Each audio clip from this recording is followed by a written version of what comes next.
Okay, so you all know that this is our first free live class of this new free course. And in this class, first of all, I'm going to talk about how can we start our spoken English learning journey. আমাদের first class আজ হচ্ছে এই free কোর্সের। তো আমি আপনাদেরকে শুরুতে যে কথাটি বলবো সেটা হচ্ছে কিভাবে আমরা এই ল্যাঙ্গুয়েজটা শেখা শুরু করব, অর্থাৎ ধারাবাহিকভাবে আমরা কিভাবে এটা শিখতে পারি, আমাদের অ্যাকচুয়াল গোল বা টার্গেটটা কি হবে, আমরা কোন জায়গা থেকে শুরু করব, কোথায় শেষ করব। একটা কথা আমি বারবার বলছি, আমরা যারা ইংলিশ ল্যাঙ্গুয়েজটা শিখতে চাই বিভিন্ন জায়গা থেকে শেখার চেষ্টা করে আসছি, কিন্তু আমরা ব্যর্থ হচ্ছি বা পারছি না। কেন পারছি না?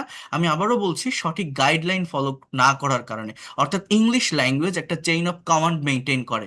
আপনাকে আগে এই বিষয়টা বুঝতে হবে, আমি কোন জায়গা থেকে শুরু করব, কোথায় শেষ করব, এই ল্যাঙ্গুয়েজে কোন টপিকের সাথে কোন টপিক কানেক্টেড, কোনটার পর কোনটা পড়লে আমি ডে বাই ডে বা ধারাবাহিকভাবে ডেভেলপমেন্টটা পাবো, বা ইংলিশে ফ্লুয়েন্টলি কথা বলার জন্য বা রাইটিং এক্সপার্ট হওয়ার জন্য ঠিক কতটুকু বিষয় বা কোন বিষয়গুলো পড়লে বা ডেভেলপ করতে পারলে, প্র্যাকটিস করতে পারলে আমি ল্যাঙ্গুয়েজটাতে এক্সপার্ট হতে পারবো। এটা আমাকে আগে বুঝতে হবে। যেহেতু আজকে ফার্স্ট ক্লাস, আমি এখানে আপনাদের 7টি পয়েন্ট নিয়ে কথা বলবো। I will talk about 7 points in front of you, and if you have clear concept about these 7 points, you will be able to expert and fluent in English within very short time.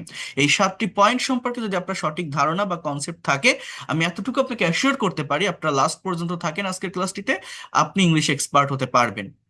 এবং আমি আপনাদের এটাও দেখাবো, যারা মোটামুটি grammar বোঝেন, আপনারা অনেকেই মনে করেন যে আমি তো স্ট্রাকচার বুঝি, গ্রামার বুঝি, বা রিডিং পড়তেও পারি, বা মোটামুটি কিছু লিখতে পারি, বাট যখন স্পিকিং করতে যাই, কথা বলতে যাই, আমি ফ্লুয়েন্টলি কথা বলতে পারি না, একটার পর আরেকটা সেন্টেন্স ইনস্ট্যান্টলি নিয়ে আসতে পারি না, কানেক্টর বা কনজাংশনের ব্যবহার জানি না, বা একটা বাক্য যখন আমি বের করছি মুখ দিয়ে, তখন কোন টেন্স ব্যবহার করব, না ভয়েস প্যাসিভ ব্যবহার করব, নাকি মডাল ভার্বের ব্যবহার হবে এখানে, এটা আমরা বুঝি না। এই যে প্রবলেমগুলো যারা ফেস করেন, অর্থাৎ স্পিকিং এ যারা দুর্বল, পারফেক্ট ওয়েতে যারা স্পিকিং করতে পারেন না, এটা কিভাবে করবেন আপনারা লাস্ট পর্যন্ত থাকলে আমি দেখিয়ে দিব আজকের এই ক্লাসটি থেকে। তো আমি আগে শুরু করি। Is it possible, please take a pen and paper with you. যদি সম্ভব হয় একটা খাতা কলম নিয়ে বসবেন, তাহলে আপনারা বিষয়গুলোকে নোট ডাউন করতে পারবেন। আর ক্লাস শেষে আমি recorded class plus PDF file provide করবো আপনাদেরকে। তো দেখেন, প্রথমত আপনারা একটা হেডলাইন দিবেন, how can we start our spoken English learning journey. কিভাবে আমরা আমাদের ইংরেজি শেখার জার্নিটা শুরু করতে পারি। আমি আবারও বলছি, আমি ডিরেক্টলি 7টি পয়েন্ট শুরুতে আপনাদেরকে বলবো, এবং এটার প্র্যাকটিক্যাল ব্যবহার আমি দেখাই দিব, যে ঠিক এই 7টি পয়েন্ট সম্পর্কে কনসেপ্ট থাকলে আপনি ইংলিশ এক্সপার্ট হতে পারবেন। Here you can see, for learning English language as a foreigner, we have to follow some strategy. We have to do some plan, that is from where will we start our journey and what will we study firstly? How can we improve gradually and day by day? So this question will be settling in your mind. So how can you develop it? দেখেন, আমি directly পয়েন্টে চলে যাই, তাহলে আমাদের সময় কম লাগবে, যেহেতু ক্লাসটা শুরু করতে অনেক টাইম চলে গেছে। My first point is, for learning English, firstly you have to gather some basic idea about sentences. প্রথমত আপনাকে সেন্টেন্স সম্পর্কে কনসেপ্ট রাখতে হবে। সেন্টেন্স মানে কি? বাক্য, স্পিচ। এই যে আমি আপনাদের সামনে লেকচার দিচ্ছি, এক একটা সেন্টেন্স ব্যবহার করছি, এটা আপনাকে জানতে হবে। ইংলিশ ল্যাঙ্গুয়েজে এই সেন্টেন্স প্রধানত দুই ভাবে হয়, একটা হচ্ছে অর্থ অনুসারে, একটা হচ্ছে গঠন অনুসারে, according to meaning, according to structure. অর্থ অনুসারে 5 প্রকার সেন্টেন্স আছে, এগুলোর নাম আপনারা সবাই জানেন, যে assertive, interrogative, imperative, optative, exclamatory. গঠন অনুসারে 3 প্রকার সেন্টেন্স আছে, সিম্পল, কমপ্লেক্স, কম্পাউন্ড। এই নামগুলো আপনারা শুনছেন বিভিন্ন জায়গায় বিভিন্নভাবে গ্রামার পড়ার ক্ষেত্রে, কিন্তু এদের প্র্যাকটিক্যাল ব্যবহারটা বুঝতে হবে, প্র্যাকটিক্যাল ইউজটা বুঝতে হবে। একটা প্যাসেজে বা একটা রিডিং এর ভিতর দেখলে আমি আইডেন্টিফাই করতে পারবো কিনা এটা কোন ধরনের সেন্টেন্স, এটা বুঝতে হবে। তো ফার্স্ট পয়েন্ট কি বলছি, সেন্টেন্স সম্পর্কে কনসেপ্ট রাখতে হবে। এটার বেনিফিট কি, এটা রাখলে কি হবে? আমি যখন একটা প্যাসেজ রিড আউট করব, সেই আমরা অনেক সময় প্যাসেজ পড়ে আমরা ইংলিশে রিডিং পড়তে পারি, বাট অ্যাকচুয়াল অর্থটা, সেন্স বা থট, মিনিংটা আমরা বুঝি না। তো এটা আপনি বুঝতে সক্ষম হবেন যদি সেন্টেন্স আইডেন্টিফাই করতে পারেন। তো আমাকে সেন্টেন্স সম্পর্কে কনসেপ্ট রাখতে হবে। Point number 2, sentence component. Component মানে হচ্ছে উপকরণ, এলিমেন্টস। অর্থাৎ একটি সেন্টেন্স বা বাক্য তৈরি করতে গেলে সেই বাক্যের ভিতরে ঠিক কি থাকে, I mean what is subject, what is verb, what is object, what is complement, what is adverbial, what is appositive. এই ফাংশনগুলো কি আপনি সবগুলো ভালোভাবে জানেন, কভার করতে পারেন? যদি না পারেন, আপনাকে করতে হবে। তাহলে first of all, you have to know about sentences, then sentence component. Okay, এই কম্পোনেন্ট অফ সেন্টেন্স সম্পর্কে ক্লিয়ার কনসেপ্ট থাকলে নিজের মতো করে ক্রিয়েটিভ ওয়েতে যে কোনো সেন্টেন্স তৈরি করা যায়। একটি সেন্টেন্স বা বাক্যকে অনেক বড় করা যায়, একটি বাক্যের ভিতর এক্সট্রা ইনফরমেশন অ্যাড করা যায়। সো আপনাকে এটা জানতে হবে, আমি দেখাবো এই প্রত্যেকটা প্র্যাকটিক্যাল ব্যবহার আমি দেখিয়ে দিব। পয়েন্ট নাম্বার 3, আপনাকে পার্টস অফ স্পিচ সম্পর্কে জানতে হবে। Parts of speech is the most important things of English grammar. If you learn part of speech, your 50% grammatical topic will be covered. From every sentence and every word has a particular name, and you have to call those words from 8 types of part of speech. If you have clear idea about part of speech, you can easily translate any sentences from English to Bengali, as well as you can understand all the things about sentences. অর্থাৎ বিষয়টা মূলত কি, আপনাকে এটা বুঝতে হবে। দেখেন, আপনি যখন আপনারা অনেকেই মনে করেন যে আমি ইংলিশ ল্যাঙ্গুয়েজটা পারি না, আমার গ্রামার সম্পর্কে ভালো কনসেপ্ট বা ক্লিয়ার কনসেপ্ট নেই এই কারণে, বা অনেকে মনে করেন যে ইংলিশটা শিখতে গেলে আমাদের গ্রামার শিখতে হয়, গ্রামারটাকে ডেভেলপ করতে হয়, গ্রামার শেখাটা আমাদের জন্য দরকার। তো বিশেষ করে স্পোকেন ইংলিশে অনেকে মনে করে গ্রামার ছাড়া এটা পারা যায় প্র্যাকটিসের মাধ্যমে, যে যেটাই ভাবেন সেটা পরের কথা।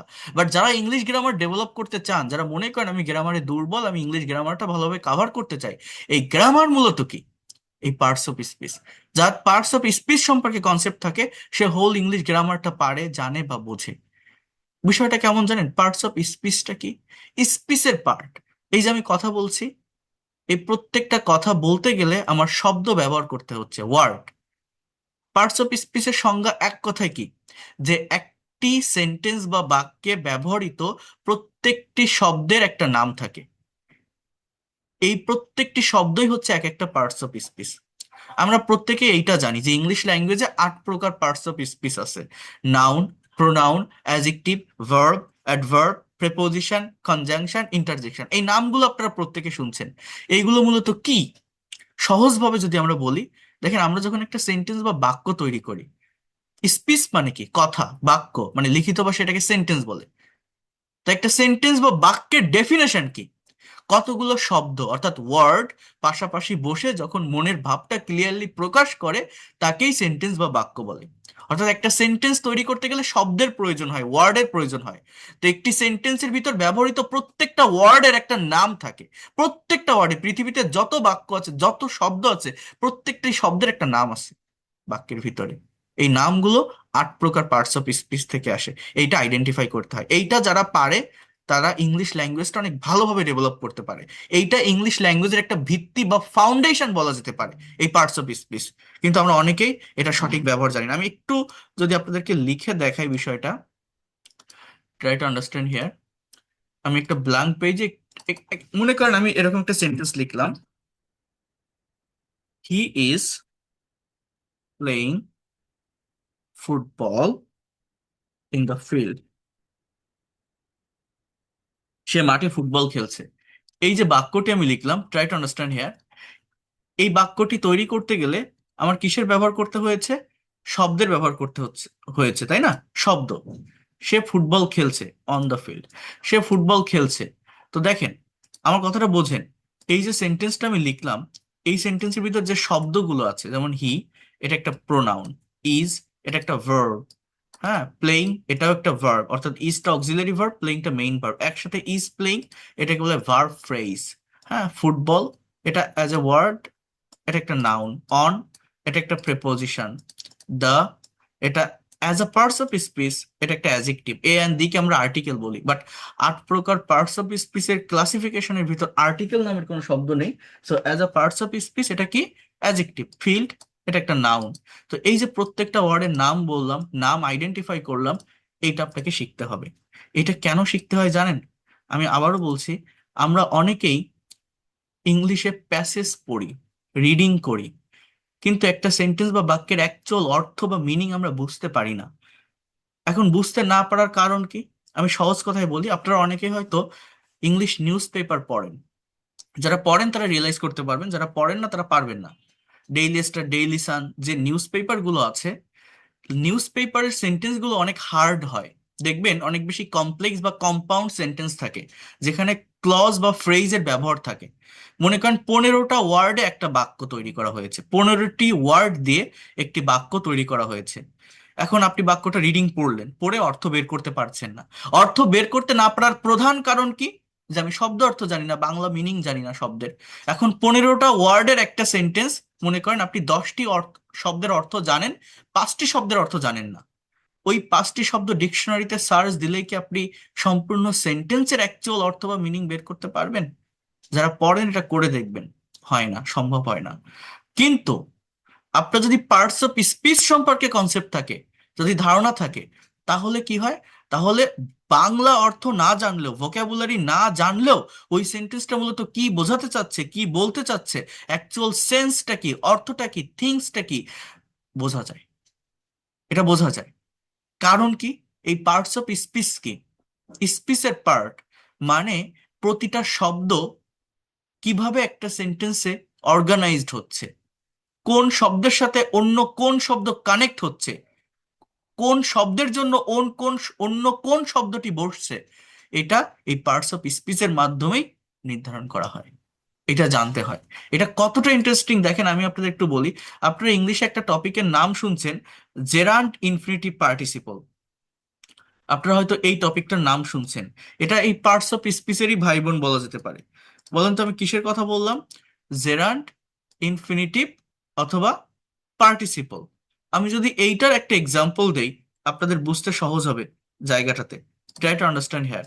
মনে করেন আমি এরকম একটা সেন্টেন্স লিখলাম, he is walking on the road. এর বাংলা অর্থ হচ্ছে সে রাস্তায় হাঁটছে। আমি যদি বলি এটা কোন টেন্স, আপনি বলবেন যে প্রেজেন্ট কন্টিনিউয়াস টেন্স। আমি যদি আবার একটি বাক্য লিখি, for example, walking is a good exercise. এই বাক্যটার বাংলা অর্থ কি জানেন? হাঁটা একটি ভালো ব্যায়াম। Walking is a good exercise, হাঁটা একটি ভালো ব্যায়াম। আবার আমি যদি এরকম একটা সেন্টেন্স লিখি, I saw a boy walking on the road. এর বাংলা অর্থ হচ্ছে আমি একটা ছেলেকে রাস্তায় হাঁটতে দেখেছিলাম। কি বললাম? আমি একটি ছেলেকে রাস্তায় হাঁটতে দেখেছিলাম। আবার যদি আমি আহ আচ্ছা, এই তিনটা সেন্টেন্স থাক। আপনি একটু এখানে বোঝার চেষ্টা করেন, এই তিনটা বাক্যেই আমি একটি কমন ওয়ার্ড ব্যবহার করছি, সেটা হচ্ছে ওয়াকিং। মানে কি? ওয়াক মানে কি? আমি যদি বলি জাস্ট এই ওয়াক, এই ওয়াক মানে কি? হাঁটা। এটা একটা ভার্ব না? এই ওয়ার্ডটা একটা ভার্ব রিলেটেড ওয়ার্ড।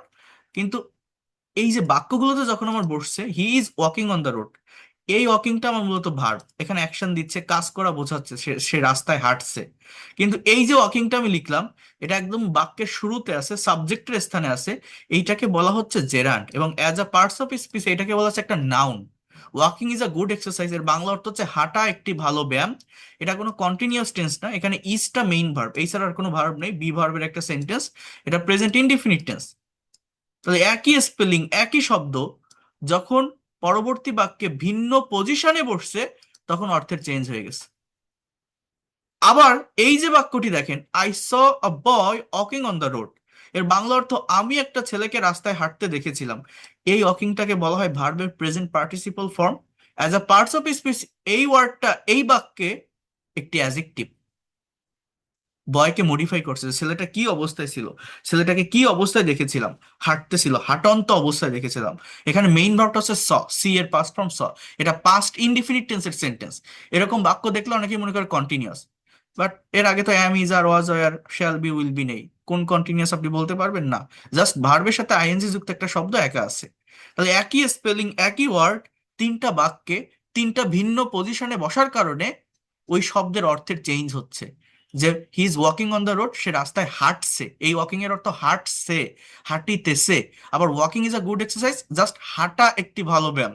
আবার I saw a boy walking on the road, আমি একটা ছেলেকে হাঁটতে দেখেছিলাম, হাঁটতে দেখেছিলাম।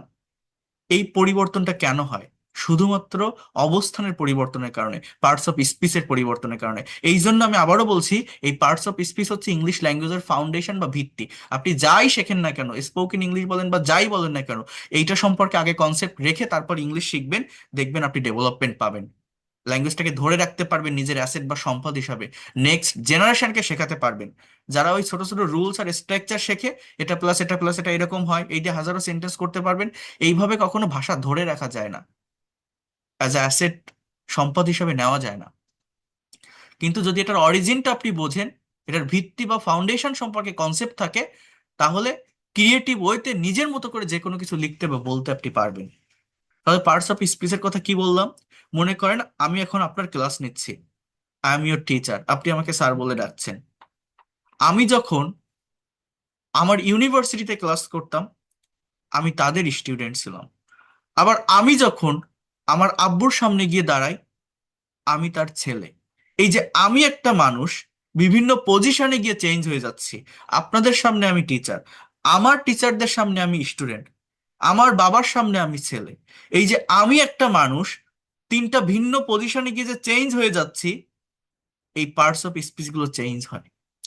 অর্থাৎ প্রতিটা ওয়ার্ড চেঞ্জ হয়। পার্টস অফ স্পিচ ইংলিশে 8 প্রকার, এটা আপনি জানেন। বাট এটা ওইভাবে মুখস্থ রাখা যায় না যে এই ওয়ার্ডগুলোই ভার্ব, এই ওয়ার্ডগুলোই নাউন, এই ওয়ার্ডগুলোই অ্যাডজেক্টিভ। সেন্টেন্সের অবস্থান অনুযায়ী এটা পরিবর্তন হয়। এই পরিবর্তনটা আইডেন্টিফাই করতে পারলে একটি সেন্টেন্স বা বাক্যের অ্যাকচুয়াল অর্থ বের করা যায়। আর এটা মানে একটা সেন্টেন্স আপনি পড়লেন, পড়ে প্রত্যেকটা ওয়ার্ড কোন পার্টস অফ স্পিচ এটা আপনাকে ধরতে হবে। যদি আপনি ধরতে সক্ষম হন, আপনি ইংলিশ এক্সপার্ট। আর না পারলে আপনি সেন্টেন্সের অর্থ বুঝবেন না। হাজারবার ভোকাবুলারি জানা সত্ত্বেও আপনি বুঝবেন না, বাংলা অর্থ জানা সত্ত্বেও সেন্টেন্সের অ্যাকচুয়াল অর্থ আপনি বুঝবেন না। এই জন্য বলছি এটা আপনাকে জানতে হবে। মনে করেন দিস ইজ আ ম্যাঙ্গো, এটা একটা আম। এই ম্যাঙ্গো শব্দটা কি? একটা নাউন, একটা ফলের নাম। কিন্তু আমি যদি বলি this is a mango tree, এর বাংলা অর্থ হচ্ছে এটা একটা আম গাছ। এই বাক্যে ট্রিটা নাউন, ওই ম্যাঙ্গোটা অ্যাডজেক্টিভ হয়ে গেছে, ট্রিকে মডিফাই করছে। এটা গাছ, কিসের গাছ? আমের গাছ। একই শব্দ ম্যাঙ্গো, আগের বাক্যে ছিল নাউন, পরের বাক্যে হয়ে গেছে অ্যাডজেক্টিভ। এরকম ভাবে অবস্থান ভেদে পার্টস অফ স্পিচ পরিবর্তন হয়, এটা দেখতে হবে। এটা নিয়ে আমি নেক্সট ক্লাসে ইন ডিটেলসে আপনাদের সঙ্গে কথা বলবো। ওকে, জাস্ট আমি আজকে জানিয়ে রাখলাম। এটা আপনারা করবেন, ডেভেলপ করার চেষ্টা করবেন। Okay, so come to the next point. বোঝার চেষ্টা করেন তাহলে আমি 3 নম্বর পয়েন্ট কি বলছি, আমাদের কি জানতে হবে? পার্টস অফ স্পিচ সম্পর্কে কনসেপ্ট রাখতে হবে। পয়েন্ট নাম্বার 4, আমাকে ভার্ব সম্পর্কে কনসেপ্ট রাখতে হবে। আমি আবারও বলছি, ভার্ব ইংলিশ ল্যাঙ্গুয়েজের খুবই গুরুত্বপূর্ণ একটা টপিক। ভার্ব ছাড়া ইংলিশে কোনো সেন্টেন্স হয় না। Verb is the heartbeat of English sentence. I mean, without verb, you cannot be able to make any kinds of English sentences. Verb denotes a word. I mean, verb is a word that denotes being, having, or doing something. কোনো কিছু করা, হওয়া, থাকা, চলা, খাওয়া। যারা ইংলিশে ভোকাবুলারিতে দুর্বল, যারা মনে করেন যে আমি ইংরেজিটা পারি না, আমি ভালোভাবে চর্চা করিনি, ছোটবেলা থেকে শিখে আসিনি, ব্যাকগ্রাউন্ড ভালো ছিল না, আমি ভোকাবুলারিও জানি না। ভোকাবুলারি বলতে মূলত ভার্ব রিলেটেড ভোকাবুলারি পড়তে হয়। যার যত বেশি ভার্ব সম্পর্কে কনসেপ্ট থাকে, সে তত দ্রুত ল্যাঙ্গুয়েজটাকে ডেভেলপ করতে পারে। ভার্বের ফর্ম জানতে হয়, কনজুগেশন অফ ভার্ব বলে যেটাকে। আমি এটা নিয়ে কথা বলবো। তাহলে আপনারা জাস্ট পয়েন্টগুলো লেখেন, আমি বলছি ফার্স্ট একটা headline then, how can we start our spoken English learning journey. কিভাবে আমরা আমাদের ইংরেজি শেখার এই জার্নিটা শুরু করতে পারি। এবং আমি এখানে 7টি পয়েন্টে কথা বলবো। আমি আবারও বলছি, I will talk about 7 points in front of you. Point number 1, sentence. Point number 2, sentence components, সেন্টেন্সের উপকরণ। Point number 3, parts of speech. Point number 3টা কি? পার্টস অফ স্পিচ, এটা জানতে হবে। পয়েন্ট নাম্বার 4, আমাকে ভার্ব সম্পর্কে কনসেপ্ট রাখতে হবে। এটা হচ্ছে 4 নম্বর পয়েন্ট। কি জানতে হবে? ভার্ব, যদি আপনি ইংলিশটা শিখতে চান। পয়েন্ট নাম্বার 5, আপনাকে টেন্স সম্পর্কে কনসেপ্ট রাখতে হবে। জাস্ট একটু লিখে রাখেন, পয়েন্ট নাম্বার 5, টেন্স সম্পর্কে কনসেপ্ট রাখতে হবে। পয়েন্ট নাম্বার 6, এটা হচ্ছে মডাল এবং সেমি মডাল অক্সিলারি ভার্বের প্র্যাকটিক্যাল ব্যবহার জানতে হবে। জাস্ট একটু লিখে ফেলেন, আমি এরপর প্র্যাকটিক্যালি সবকিছু দেখিয়ে দিচ্ছি। পয়েন্ট নাম্বার 6 হচ্ছে মডাল এবং সেমি মডাল অক্সিলারি ভার্বের প্র্যাকটিক্যাল ব্যবহার জানতে হবে। Point number 6। তাহলে পয়েন্ট নাম্বার 5 কি? টেন্স। পয়েন্ট নাম্বার 4 কি? ভার্ব। পয়েন্ট নাম্বার 6 কি? Modal and semi modal verb. Point number 7, passive voice সম্পর্কে ক্লিয়ার কনসেপ্ট রাখতে হবে। আপনি যদি ইংলিশ এক্সপার্ট হতে চান, প্যাসিভ ভয়েসের প্র্যাকটিক্যাল ব্যবহার জানতে হবে। বাই ছাড়া প্যাসিভের ব্যবহার জানতে হবে, যেটা খুবই গুরুত্বপূর্ণ, খুবই ইম্পর্টেন্ট। প্যাসিভ ভয়েস সম্পর্কে যদি আপনি কনসেপ্ট রাখতে না পারেন, ল্যাঙ্গুয়েজটা দ্রুত শিখতে পারবেন না।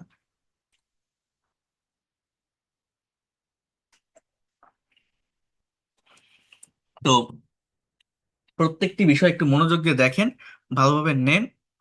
আমি আবার শুরু থেকে বলছি, দেখেন, আমি একটা ব্ল্যাঙ্ক পেজে এসে প্র্যাকটিক্যালি দেখিয়ে দিচ্ছি। তাহলে আমি 7টি পয়েন্ট আপনাদের ক্লিয়ার করতে পারলাম। Point number 1, sentence. Point number 2, sentence component. Point number 3, parts of speech. Point number 4, verb.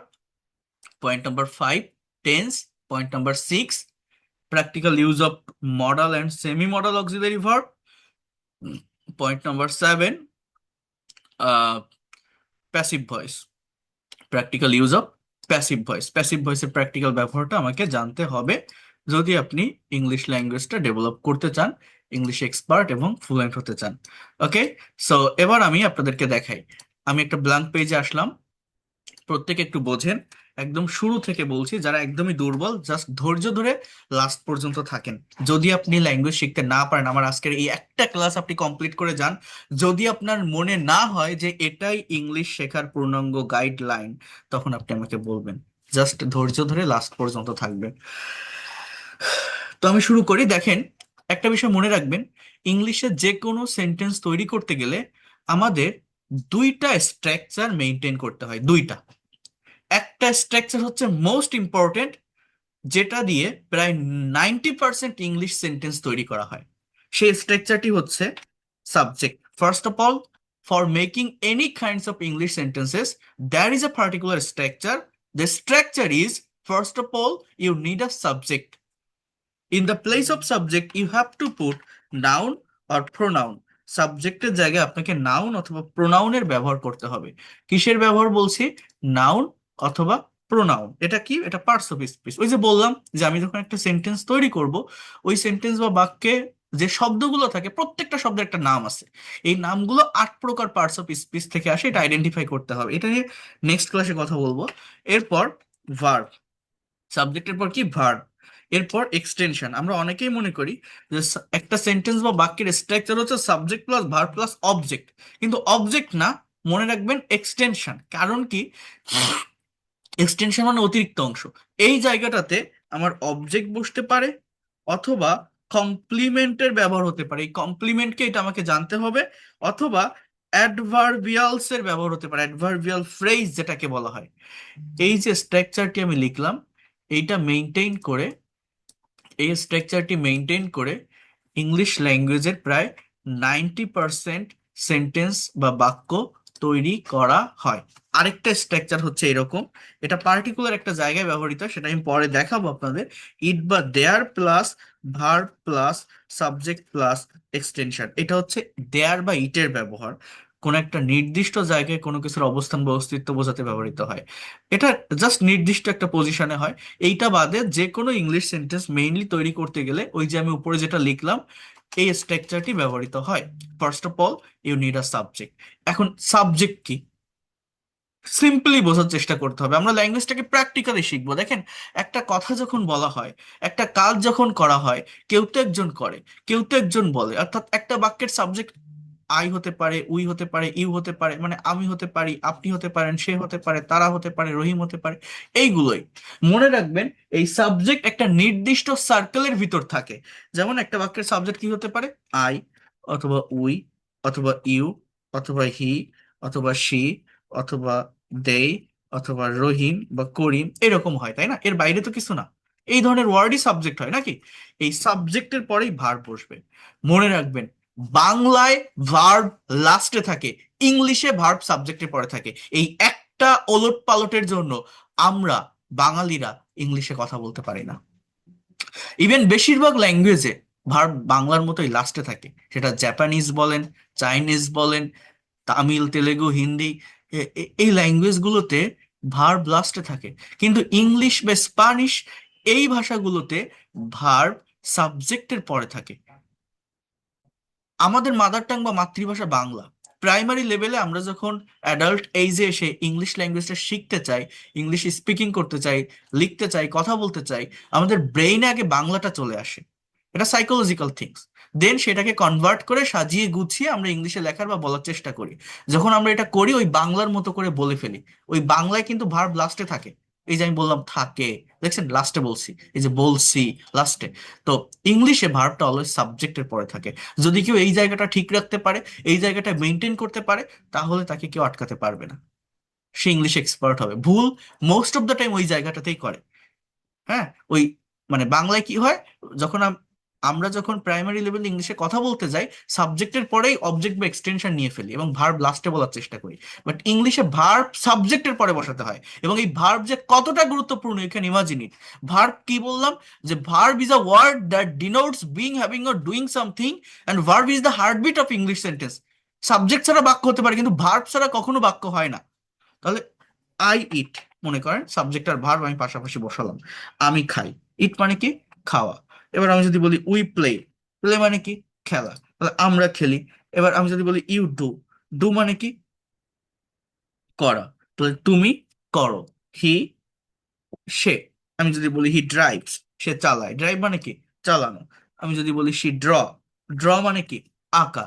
আমি যদি বলি দে গো, গো মানে কি, যাওয়া। তাহলে এগুলো কি সব ভার্ব না, ভার্ব রিলেটেড ওয়ার্ড।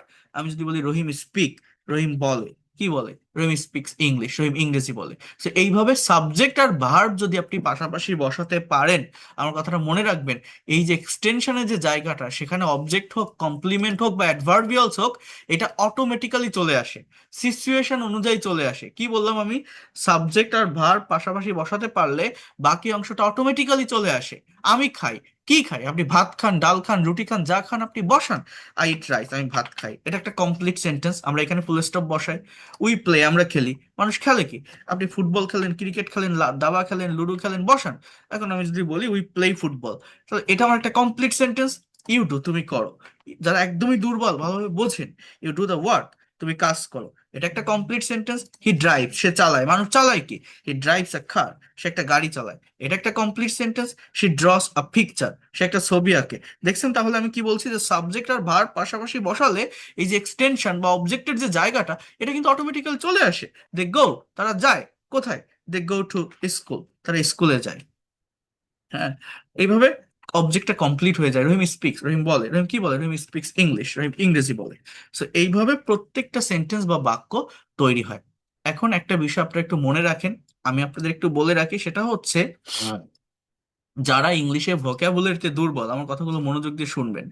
যারা ইংলিশে ভোকাবুলারিতে দুর্বল, যারা মনে করেন আমার ভোকাবুলারি সম্পর্কে ক্লিয়ার কনসেপ্ট বা সঠিক ধারণা না থাকার কারণে আমি ইংলিশে কথা বলতে পারি না, বা অনেক দুর্বল মনে হয় আমার কাছে, আমি আমি আমার ভোকাবুলারিটা ডেভেলপ করতে হবে।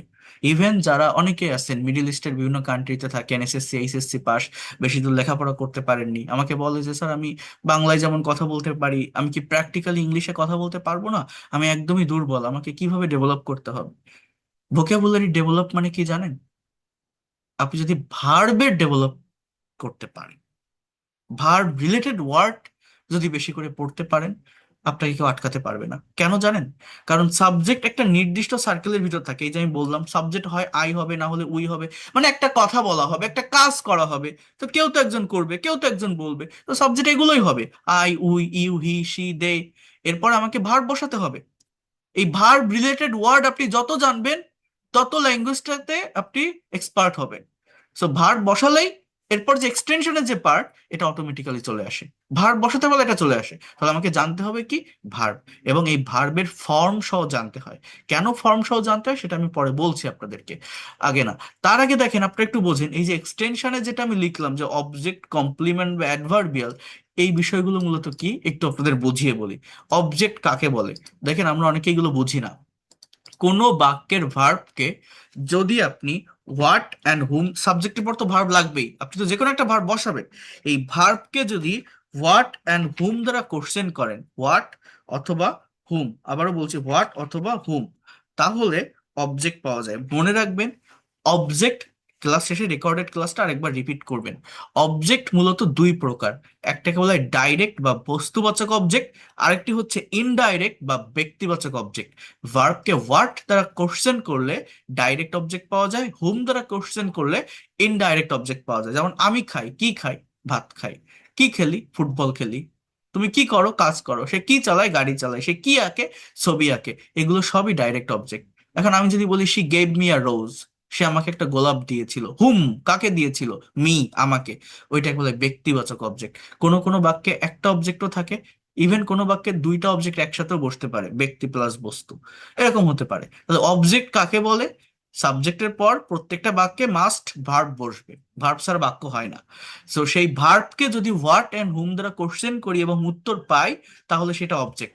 যেমন দেখেন, আমরা অনেকে মনে করি এই পাশে যেটা থাকে সেটাই অবজেক্ট, বাট না। এই দেখেন, দে গো টু স্কুল, এখানে ভার্ব কোনটা? গো। দেখেন, শি ড্রস আ পিকচার, সে একটা ছবি আঁকে, কি আঁকে? হোয়াট? ছবি, আ পিকচার। কিন্তু দে গো টু স্কুল, তারা স্কুলে যায়, কি যায়?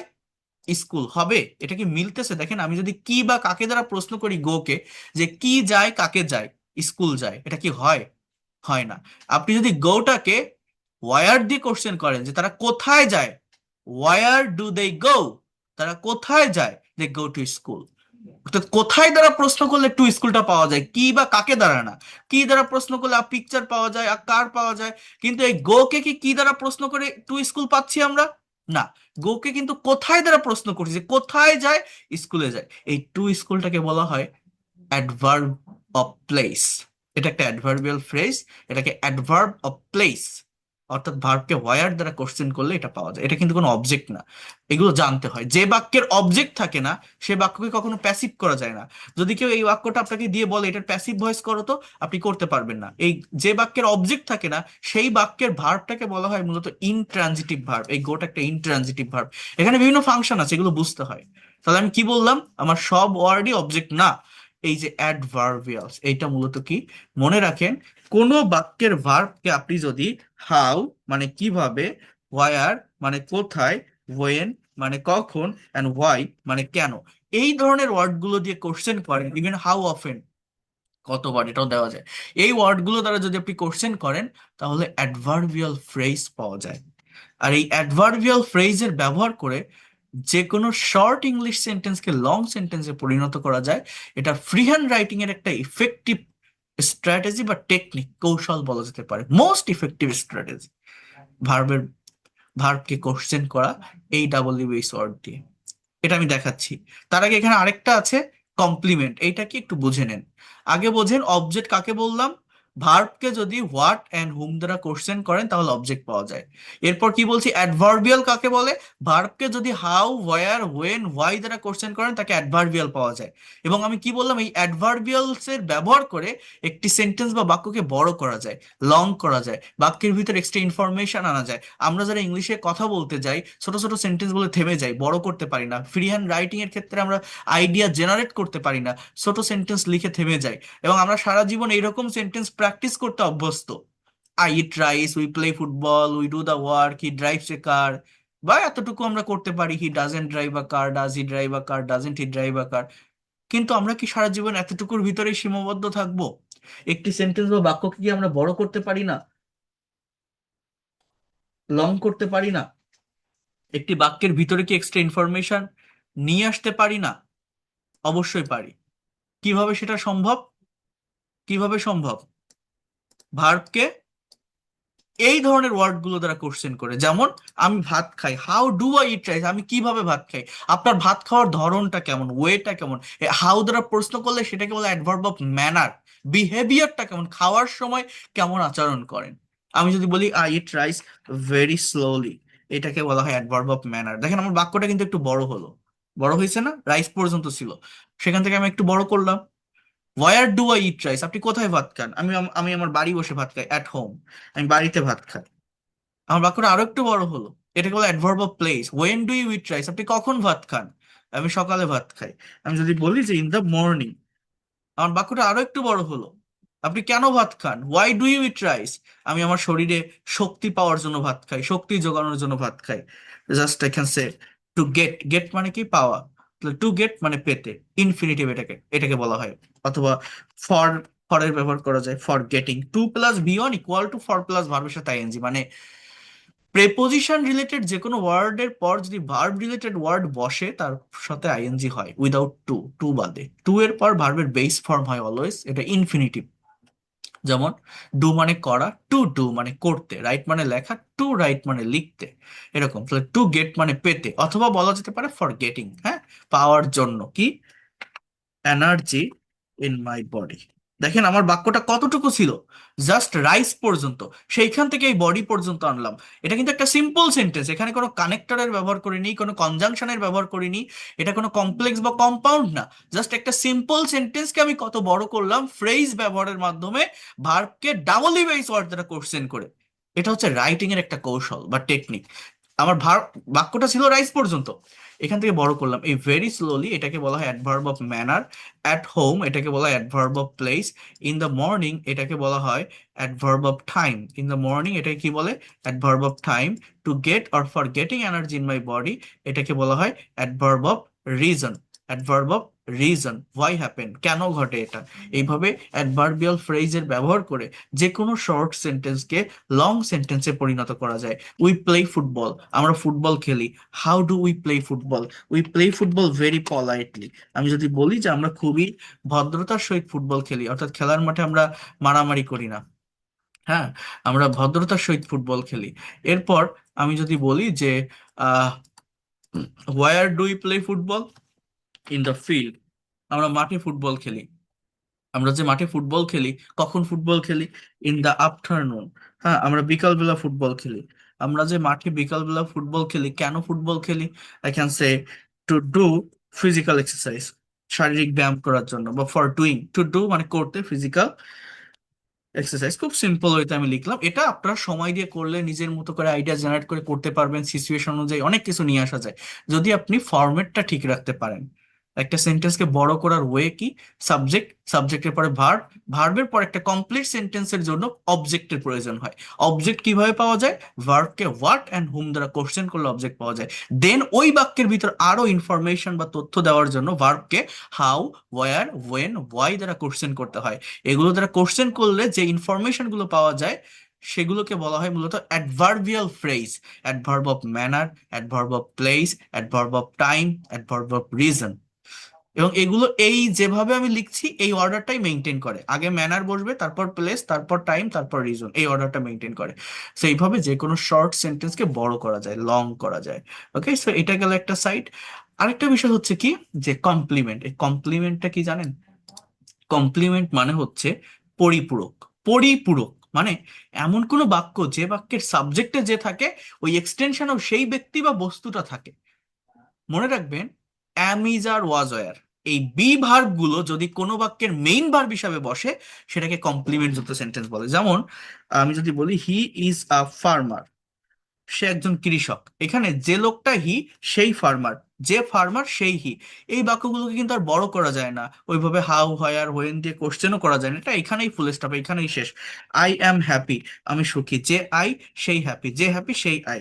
শি ইজ আ টিচার, সে একজন শিক্ষক, যে লোকটা সি সেই টিচার, যে টিচার সেই সি। মানে কোনো বাক্যে যদি এই অ্যাম, ইজ, আর, ওয়াজ, আর অর্থাৎ বি ভার্ব গুলো মেইন ভার্ব হিসেবে থাকে, এমন কোনো বাক্য যদি থাকে যেখানে সাবজেক্ট এবং এক্সটেনশন একই ব্যক্তি বা বস্তু হয়, সেটাকে কমপ্লিমেন্ট যুক্ত সেন্টেন্স বলে। অ্যাকচুয়ালি বি ভার্বই থাকবে এরকম না, কিছু লিঙ্কিং ভার্ব আছে যেগুলোকে বি ভার্ব দ্বারা রিপ্লেস করা যায়। যেমন মনে করেন আমি যদি বলি হি বিকেম আ ইউটিউবার, সে একজন ইউটিউবার হয়েছিল। এই যে যে লোকটা হি, সেই তো ইউটিউবার ছিল, যে ইউটিউবার সেই তো হি। এই বিকেম এর পরিবর্তে যদি আমি বলি যে হি ওয়াজ আ ইউটিউবার, এটা কি খুব বেশি পার্থক্য তৈরি করে? সে একজন ইউটিউবার ছিল। মানে এমন কিছু ভার্ব যে ভার্ব গুলোকে এই বি ভার্ব দ্বারা রিপ্লেস করা যায়, অ্যাম, ইজ, আর, ওয়াজ, আর দ্বারা রিপ্লেস করলে অর্থের তেমন কোনো পরিবর্তন হয় না, এই ভার্বগুলো বসতে পারে। মানে সহজ কথায় কমপ্লিমেন্ট জিনিসটা হচ্ছে কি, কিছু বাক্য যে বাক্যে সাবজেক্টে যে থাকে, অবজেক্ট বা এক্সটেনশনেও সেই ব্যক্তি বা বস্তুটিই থাকে, তার সম্পর্কে কথা বলা হয়, এই ছাড়া আর কিছু না। কমপ্লিমেন্ট মূলত দুই ধরনের হয়, noun complement and adjective complement. এই হ্যাপিটা অ্যাডজেক্টিভ, এই ফার্মাটা নাউন। সো এইভাবে এটাকে আর কি সিলেক্ট করা হয়। তো আমি যেটা বললাম আপনাদের সহজভাবে আগে একটু বোঝেন, সবকিছু ডিটেলসে পরে দেখানো যাবে, আমি দেখাবো। সেটা হচ্ছে একটি সেন্টেন্স বা বাক্য তৈরির স্ট্রাকচার এইটা। এই স্ট্রাকচারটা মেনটেন করে ইংলিশের প্রায় 90% সেন্টেন্স তৈরি হয়। সাবজেক্ট কি, এটা আমি আপনাদেরকে বললাম। ভার্ব কি, এটাও আমি বললাম। অবজেক্ট, কমপ্লিমেন্ট বা অ্যাডভার্বিয়াল, এটা কি আমি বললাম। কিভাবে একটা শর্ট সেন্টেন্সকে লং সেন্টেন্সে পরিণত করা যায় অ্যাডভার্বিয়াল ফ্রেজের ব্যবহার করে, এটাও বললাম। কিভাবে ভার্বকে এই ডাবল ইউএইচ ওয়ার্ড দ্বারা কোশ্চেন করে। এটা হচ্ছে রাইটিং এর একটা টেকনিক বা পার্ট। যারা রাইটিং এ দুর্বল, ইভেন যারা স্পিকিং এর ক্ষেত্রেও এক্সট্রা ইনফরমেশন নিয়ে আসতে পারে না বাক্যের ভিতরে, তারা এই পদ্ধতি ফলো করে ল্যাঙ্গুয়েজটাকে ডেভেলপ করতে পারেন বা পারবেন। এটা গেল একটা সাইড। এই পর্যন্ত যে কথাগুলো আমি বললাম, আপনারা যারা আছেন বা শুনছেন আমার কথাগুলো কি বুঝতে পেরেছেন আমি কি বললাম? এইখানে যারা আছেন, can you hear me properly? জি জি জি, বুঝছি। জি জি, ওকে। বুঝতে পেরেছি। আর দেখি এই গ্রুপে এখানে যারা আছেন, আপনারা কি বুঝতে পেরেছেন? বলেন, শোনা যাচ্ছে? হ্যাঁ, আমি ওকে। এবার দেখেন তাহলে এইটা তো দেখালাম একটা সাইড। হুম। স্ট্রাকচারটা নিয়ে জাস্ট আলোচনা করলাম বা ডিসক্রাইব করলাম। এবার আমি যেটা নিয়ে কথা বলবো সেটা হচ্ছে স্পোকেন ইংলিশটা কি। আমরা যারা ইংলিশে কথা বলতে চাই, আমরা যারা ইংলিশে এক্সপার্ট হতে চাই, আমরা কেন ইংলিশে কথা বলতে পারি না? এই স্পিকিং এর ক্ষেত্রে মেইনলি আমাদের কোন জায়গাটিতে প্রবলেম তৈরি হয়, আমি এখন আপনাদের সেটা দেখাবো। প্রত্যেকে মনোযোগ দিয়ে দেখেন, আমরা ইংরেজি পারি না কেন? আমরা সঠিক গাইডলাইনটা বুঝি না, আমরা জানি না এই ভাষার ভিতরে কি আছে, আমাকে ঠিক কোন জিনিসটা শিখতে হবে। এটা যদি আপনি না বোঝেন যে আমার শুরুটা কোথায় হবে, শেষটা কোথায় হবে, কোন টপিকের পর কোন টপিক পড়তে হবে, সবকিছু আজকে আপনাদেরকে বুঝিয়ে দিব। এটা না বুঝলে আপনি নিজেকে প্রশ্ন করে দেখেন। আজকে আমার কাছে লাইভ ক্লাস করার সুযোগ পেয়েছেন, কালকে হয়তো একটা ইউটিউব চ্যানেলে আপনি ক্লাস দেখবেন, হাজার হাজার টিচার আছে, হাজার হাজার ক্লাস আছে, যে কোনো টপিক লিখে সার্চ দিলেই আপনি পাবেন। ল্যাঙ্গুয়েজ শেখার জন্য কারো কাছে যাওয়া লাগে না, পাবেন, কোনো সমস্যা নাই। তারপরের দিন হয়তো ফেসবুক পেজে আপনার সামনে একটা ক্লাস ভেসে উঠবে, তারপরের দিন হয়তো এরকম আরেকটা লাইভ ক্লাস করার সুযোগ পাবেন। আপনি নিজেকে প্রশ্ন করে দেখেন, এইভাবে আপনারা শেখেন, শেখার চেষ্টা করে যান বা করছেন। এইভাবে শিখতে থাকলে আপনার দিনের পর দিন, মাসের পর মাস, বছরের পর বছর যেতে থাকবে। আপনি শিখতেছেন, আপনি শিখবেন, শিখতেই থাকবেন, ওই শেখাটা দেখবেন কখনো শেষ হয় না। নিজের ভিতরে অ্যাকচুয়াল কনফিডেন্টটা পাওয়া যায় না যে আমি পুরোপুরি পারি। আপনি শিখবেন, বছর যেতে থাকবে, বছরের পর বছর আপনিও শিখছেন, কিন্তু শেষ হবে না যদি না আপনি অ্যাকচুয়াল আউটলাইনটা বোঝেন। আপনাকে জানতে হবে এই ভাষার ভিতর কি আছে, আমার শুরুটা কোথায় হবে, শেষটা কোথায় হবে, কোন টপিকের সাথে কোন টপিক কানেক্টেড বা রিলেটেড, কতটুকু পড়লে কমপ্লিট ল্যাঙ্গুয়েজটাকে আমি ডেভেলপ করতে পারবো। এইটা যারা বুঝে নিতে পারে, সেই বিষয়গুলো কমপ্লিট করতে পারলে, ভালোভাবে প্র্যাকটিস করতে পারলে, সে নিজের ভিতরে কনফিডেন্ট পায় এবং ল্যাঙ্গুয়েজটাকে নিজের মতো করে অ্যাপ্লাই করতে পারে যে কোনো সিচুয়েশন। তাহলে একটা পার্ট নিয়ে কথা বললাম, এবার বলি স্পোকেন ইংলিশটাকে। এই যে যারা ইংলিশে কথা বলতে চান, স্পিকিং করতে চান, কিন্তু পারেন না, মেইন প্রবলেমটা আমাদের কোথায় হয়, কেন আমরা ইংলিশের স্পিকিং এ দুর্বল? দেখেন, যারা মোটামুটি বোঝেন ইংলিশ ল্যাঙ্গুয়েজটা বা যারা টেন্স বোঝেন, এই যে বাক্যগুলো এখানে আমার লেখা আছে, তাই না, খুব সিম্পল কিছু বাক্য। আমি যদি আপনাদের বলি এই বাক্যগুলো কোন টেন্সে লেখা আছে, আপনারা বলেন তো, আপনি কি বলবেন? এক কথায় বলবেন যে স্যার এটা প্রেজেন্ট, প্রেজেন্ট ইনডিফিনিট টেন্স, তাই না? কারণ কি, সাবজেক্টের পর ভার্ব গুলো প্রেজেন্ট ফর্মে আছে। এই যে আই ইট রাইস, বাংলা কি, আমি ভাত খাই। উই প্লে ফুটবল, আমরা ফুটবল খেলি। ইউ ডু দা ওয়ার্ক, তুমি কাজ করো। হি ড্রস আ পিকচার, সে ছবি আঁকে। শি ড্রাইভস আ কার, সে একটা গাড়ি চালায়। অর্থাৎ একটা কাজ কেউ অ্যাজ ইউজুয়াল করে, রেগুলার ওয়েতে করে, প্রতিদিন কোন একটা কাজ হয়। তাহলে এগুলো কোন টেন্স বলছি আমি? প্রেজেন্ট সিম্পল বা প্রেজেন্ট ইনডিফিনিট টেন্স। কোন টেন্স বলছি? প্রেজেন্ট সিম্পল বা প্রেজেন্ট ইনডিফিনিট টেন্স। একটা কাজ কেউ রেগুলারিটি মেনটেন করে করে, প্রতিদিন করে বা হয়। কিন্তু আপনি যখন প্র্যাকটিক্যালি কারোর সাথে কথা বলবেন, কমিউনিকেশন করবেন, কনভারসেশন করবেন, স্পিকিং করবেন, একটা সার্টেইন টাইমে কথাকে রেখে এগোতে পারবেন না। আপনার কালের বা সময়ের পরিবর্তন করতে হয়। এই পরিবর্তনটা মূলত ভার্বের ফর্মের পরিবর্তনের মাধ্যমে হয়ে থাকে, যেটা আমরা পারি না বা জানি না বলে আমরা ইংলিশে কথা বলতে পারি না। স্পোকেন ইংলিশ এইটাই, আর কিছু না। কি দেখবেন? দেখেন, আমি এটা আগেও আপনাদেরকে বলেছি, আমি একটা প্র্যাকটিক্যাল কনভারসেশন তৈরি করে করব। আপনারা একটু এখানে ইমাজিন করবেন, ঠিক আছে? কি হলো, আমি এগুলো ডিলিট করে দিই। দেখেন, মনে করেন এ এবং বি দুইজন বন্ধু, বোঝার চেষ্টা করেন। এ এবং বি, এরা দুইজন বন্ধু একটা বাসায় থাকে, একটা মেসে থাকে। এ এবং বি একটা কনভারসেশন করছে। এ বি কে বলছে, মনে করেন এ বাইরে থেকে বাসায় আসছে সন্ধ্যার দিকে, এসে বি কে বলছে যে তুমি কি রাতে ভাত খেয়েছো? কি বললো বলেন তো, বাংলাটা কি বললাম? তুমি কি রাতে ভাত খেয়েছো? ইংরেজিটা কেমন? এটা কোন টেন্স? এটা প্রেজেন্ট পারফেক্ট টেন্স। হ্যাঁ, সন্ধ্যাবেলায় বাসায় আসছে, মানে একটু রাত হয়ে গেছে আর কি, 7টা 8টা বাজে, এসে বিয়ের কাছে জিজ্ঞাসা করছে যে তুমি রাতে খেয়েছো? তাহলে কোন টেন্স? Present perfect tense. করেছো, গিয়েছো, থেকেছো, খেয়েছো, দিয়েছো, নিয়েছো, রিসেন্ট কোনো কাজ হয়েছে কিনা, প্রেজেন্ট পারফেক্ট, তাই না? ইংলিশ কি হয় জানেন? হ্যাভ ইউ, তুমি কি রাতে ভাত খেয়েছো? Have you eaten rice at night? এরকম ভাবে কথাটা বললো কে? এ। কাকে? বি কে। বি বলছে আমি খাইনি। আই হ্যাভ, আমি ভাত খাইনি। I have not eaten rice. এটা বি উত্তর দিল। আমার কথাগুলো বোঝেন, আমি একটা জাস্ট স্যাম্পল কনভারসেশন তৈরি করছি। এবং বি উল্টে আবার এ কে প্রশ্ন করছে যে তুমি কি এখন খাইতেছো, মানে তুমি কি এখন খেতে যাচ্ছ, এখন খাচ্ছো? মানে আসছে বাসায়, তো বি বলছে যে না আমি খাইনি, তুমি কি এখন খাচ্ছো? তো বি এইভাবে কথাটা বলছে যে are you, are you eating rice now? এটা কে বলছে? বি বলছে যে তুমি কি এখন ভাত খাইতেছো? এবার এ বলছে যে আমি সকালে ভাত খেয়েছিলাম, এখন আর খাবো না। হ্যাঁ, এই কথাটা বলছে যে I ate rice in the morning. এটা প্রেজেন্ট পাস্ট ইনডিফিনিট টেন্স। খেয়েছিলাম, সাবজেক্টের পর ভি টু বসে, ভার্বের পাস্ট ফর্ম বসে। এটা আমরা অনেকেই জানি না। I ate rice in the morning, I will not eat now. আমি এখন খাবো না। এই এতটুকুই থাক, আমরা এতটুকু যদি অ্যানালাইসিস করি অনেক কিছু বুঝতে পারবো। এই যে এ এবং বি দুইজনে একটা কনভারসেশন করলো, এই কনভারসেশনের যে বাক্যগুলো আমি এখানে লিখছি, প্রত্যেকটা বাক্যে আমি কিন্তু একটা কমন ভার্ব ব্যবহার করছি। সেই ভার্বটি কি? ইট। ইট মানে কি? খাওয়া।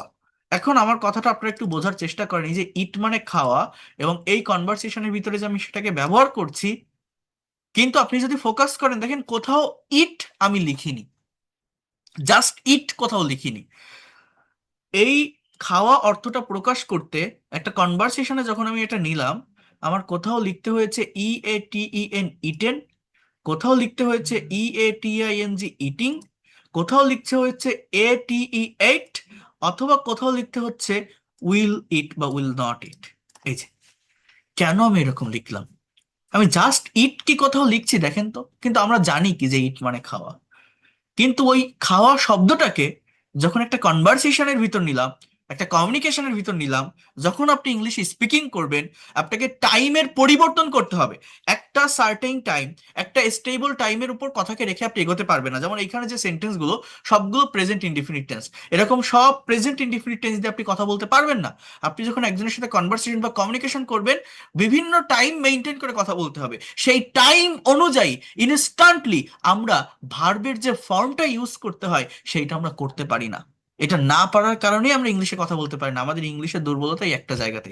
অর্থাৎ আমি এ এবং বি কথা বলছে, এ বলছে তুমি কি খেয়েছো, বি বলছে আমি খাইনি, তুমি কি খাইতেছো? এ বলছে আমি সকালে খেয়েছিলাম, আমি এখন খাবো না। এই যে খেয়েছো, খাচ্ছি, খেয়েছিলাম, খাবো না, এই যে খাওয়া কথাটাকে বিভিন্ন টাইমে আমি বলছি, এই টাইমে বলার জন্য আমার ভার্বের ফর্মটাকে পরিবর্তন করতে হচ্ছে। কোথাও লিখছি ইটেন, কোথাও লিখছি ইটিং, কোথাও লিখছি এট, কোথাও লিখছি উইল নট ইট। এই যে এগুলো লিখলাম, এইটাই আমরা যখন ইনস্ট্যান্টলি ইংলিশে কারোর সাথে কনভারসেশন করি, স্পিকিং করি, সেই যে টাইমে আমি কথাটা বলছি বা বলতে যাচ্ছি সেই টাইম অনুযায়ী আমরা এটাকে ইউজ করতে পারি না, ইনস্ট্যান্টলি আমরা সেটাকে নিয়ে আসতে পারি না। এজন্য ইংলিশে আমরা দুর্বল। স্পোকেন ইংলিশ জাস্ট এইটাই, এর বাইরে আর কিছু না। একদম আমি পয়েন্ট করে বলে দিলাম আপনাদেরকে, এর বাইরে যদি কেউ কিছু দেখাতে পারে তখন আপনি আমাকে বলবেন। নাথিং এলস, কিছুই নেই। ঠিক এইটাই আমরা পারি না বলে ইংলিশে কথা বলতে পারি না। তাহলে এইটার জন্য আমরা কি করি? আমরা টেন্স শিখি। টেন্স মানে কাল বা সময়, আমরা এটা জানি। ইংলিশ ল্যাঙ্গুয়েজে 3 প্রকার টেন্স আছে। কি কি? প্রেজেন্ট, পাস্ট, ফিউচার, এটাও আমরা জানি। প্রত্যেকটি টেন্সের আবার 4টা করে পার্ট আছে, ক্লাসিফিকেশন আছে, এটাও আমরা জানি। Indefinite, continuous, perfect and perfect continuous. Total English ল্যাঙ্গুয়েজে টেন্সের স্ট্রাকচার কয়টা? 3 এ 4 এ 12টা। এই 12টা টেন্সের স্ট্রাকচার মানে কি জানেন? 12টা জায়গায় ভার্বের ফর্মের চেঞ্জ। মানে সাবজেক্ট সাবজেক্টের জায়গায় থাকে, অবজেক্ট অবজেক্টের জায়গায় থাকে, কথার পরিবর্তন, কালের পরিবর্তন বা সময়ের পরিবর্তন টাইম অনুযায়ী ভার্বের ফর্মে হয়। এই ভার্বের ফর্মের চেঞ্জ যদি কেউ ইনস্ট্যান্টলি করতে পারে সে ইংলিশে এক্সপার্ট, যদি কেউ না করতে পারে সে দুর্বল। ওই টেন্স শিখে, রুল শিখে, স্ট্রাকচার শিখে কোনো লাভ নেই যদি না আপনি ভার্ব জানেন। যারা ভোকাবুলারিতে দুর্বল, আপনাকে আগে জানতে হবে ভার্ব, এই যে ভার্ব রিলেটেড ওয়ার্ড। কিন্তু শুধু ভার্ব জানলে হবে না, আপনি যদি স্পিকিং এ এক্সপার্ট হতে চান, ইংলিশে কথা বলতে চান, এই প্রত্যেকটি ভার্বের 5টি ফর্ম আছে, যেটাকে বলা হয় কনজুগেশন অফ ভার্ব। আমাদের গ্রামার বইগুলোতে 3টি ফর্ম দেওয়া থাকে, বাট টোটাল ফর্ম আছে 5টি। বাকি দুটো পড়া হয় না বা দেওয়া থাকে না, মনে করা হয় যে টেন্স শেখার সঙ্গে সঙ্গে ওটা হয়ে যায়, বাট ওটারও দরকার আছে, সেটা আমি পরবর্তী কোনো ক্লাসে বলবো। অর্থাৎ এটাকে কনজুগেশন অফ ভার্ব বলে। দেখেন, এই যে V1, V2, V1 মানে কি প্রেজেন্ট ফর্ম, V2 মানে পাস্ট ফর্ম, এগুলো আমরা সবাই জানি। আপনি যে কোনো ইংলিশ বই বের করেন এগুলো আপনারা পাবেন, বাট চর্চা কতজন করেন, প্র্যাকটিস কতজন করেন? আপনি কতগুলো ভার্বের present, past, past participle form জানেন? 20টা, 25টা, 50টা, তার বেশি না। এটা না জানার কারণে শত শত ভার্ব আছে যার past form, past participle form আমরা জানি না। এটা না জানার কারণেই আমরা ইংলিশে কথা বলতে পারি না, আর কিছুই না।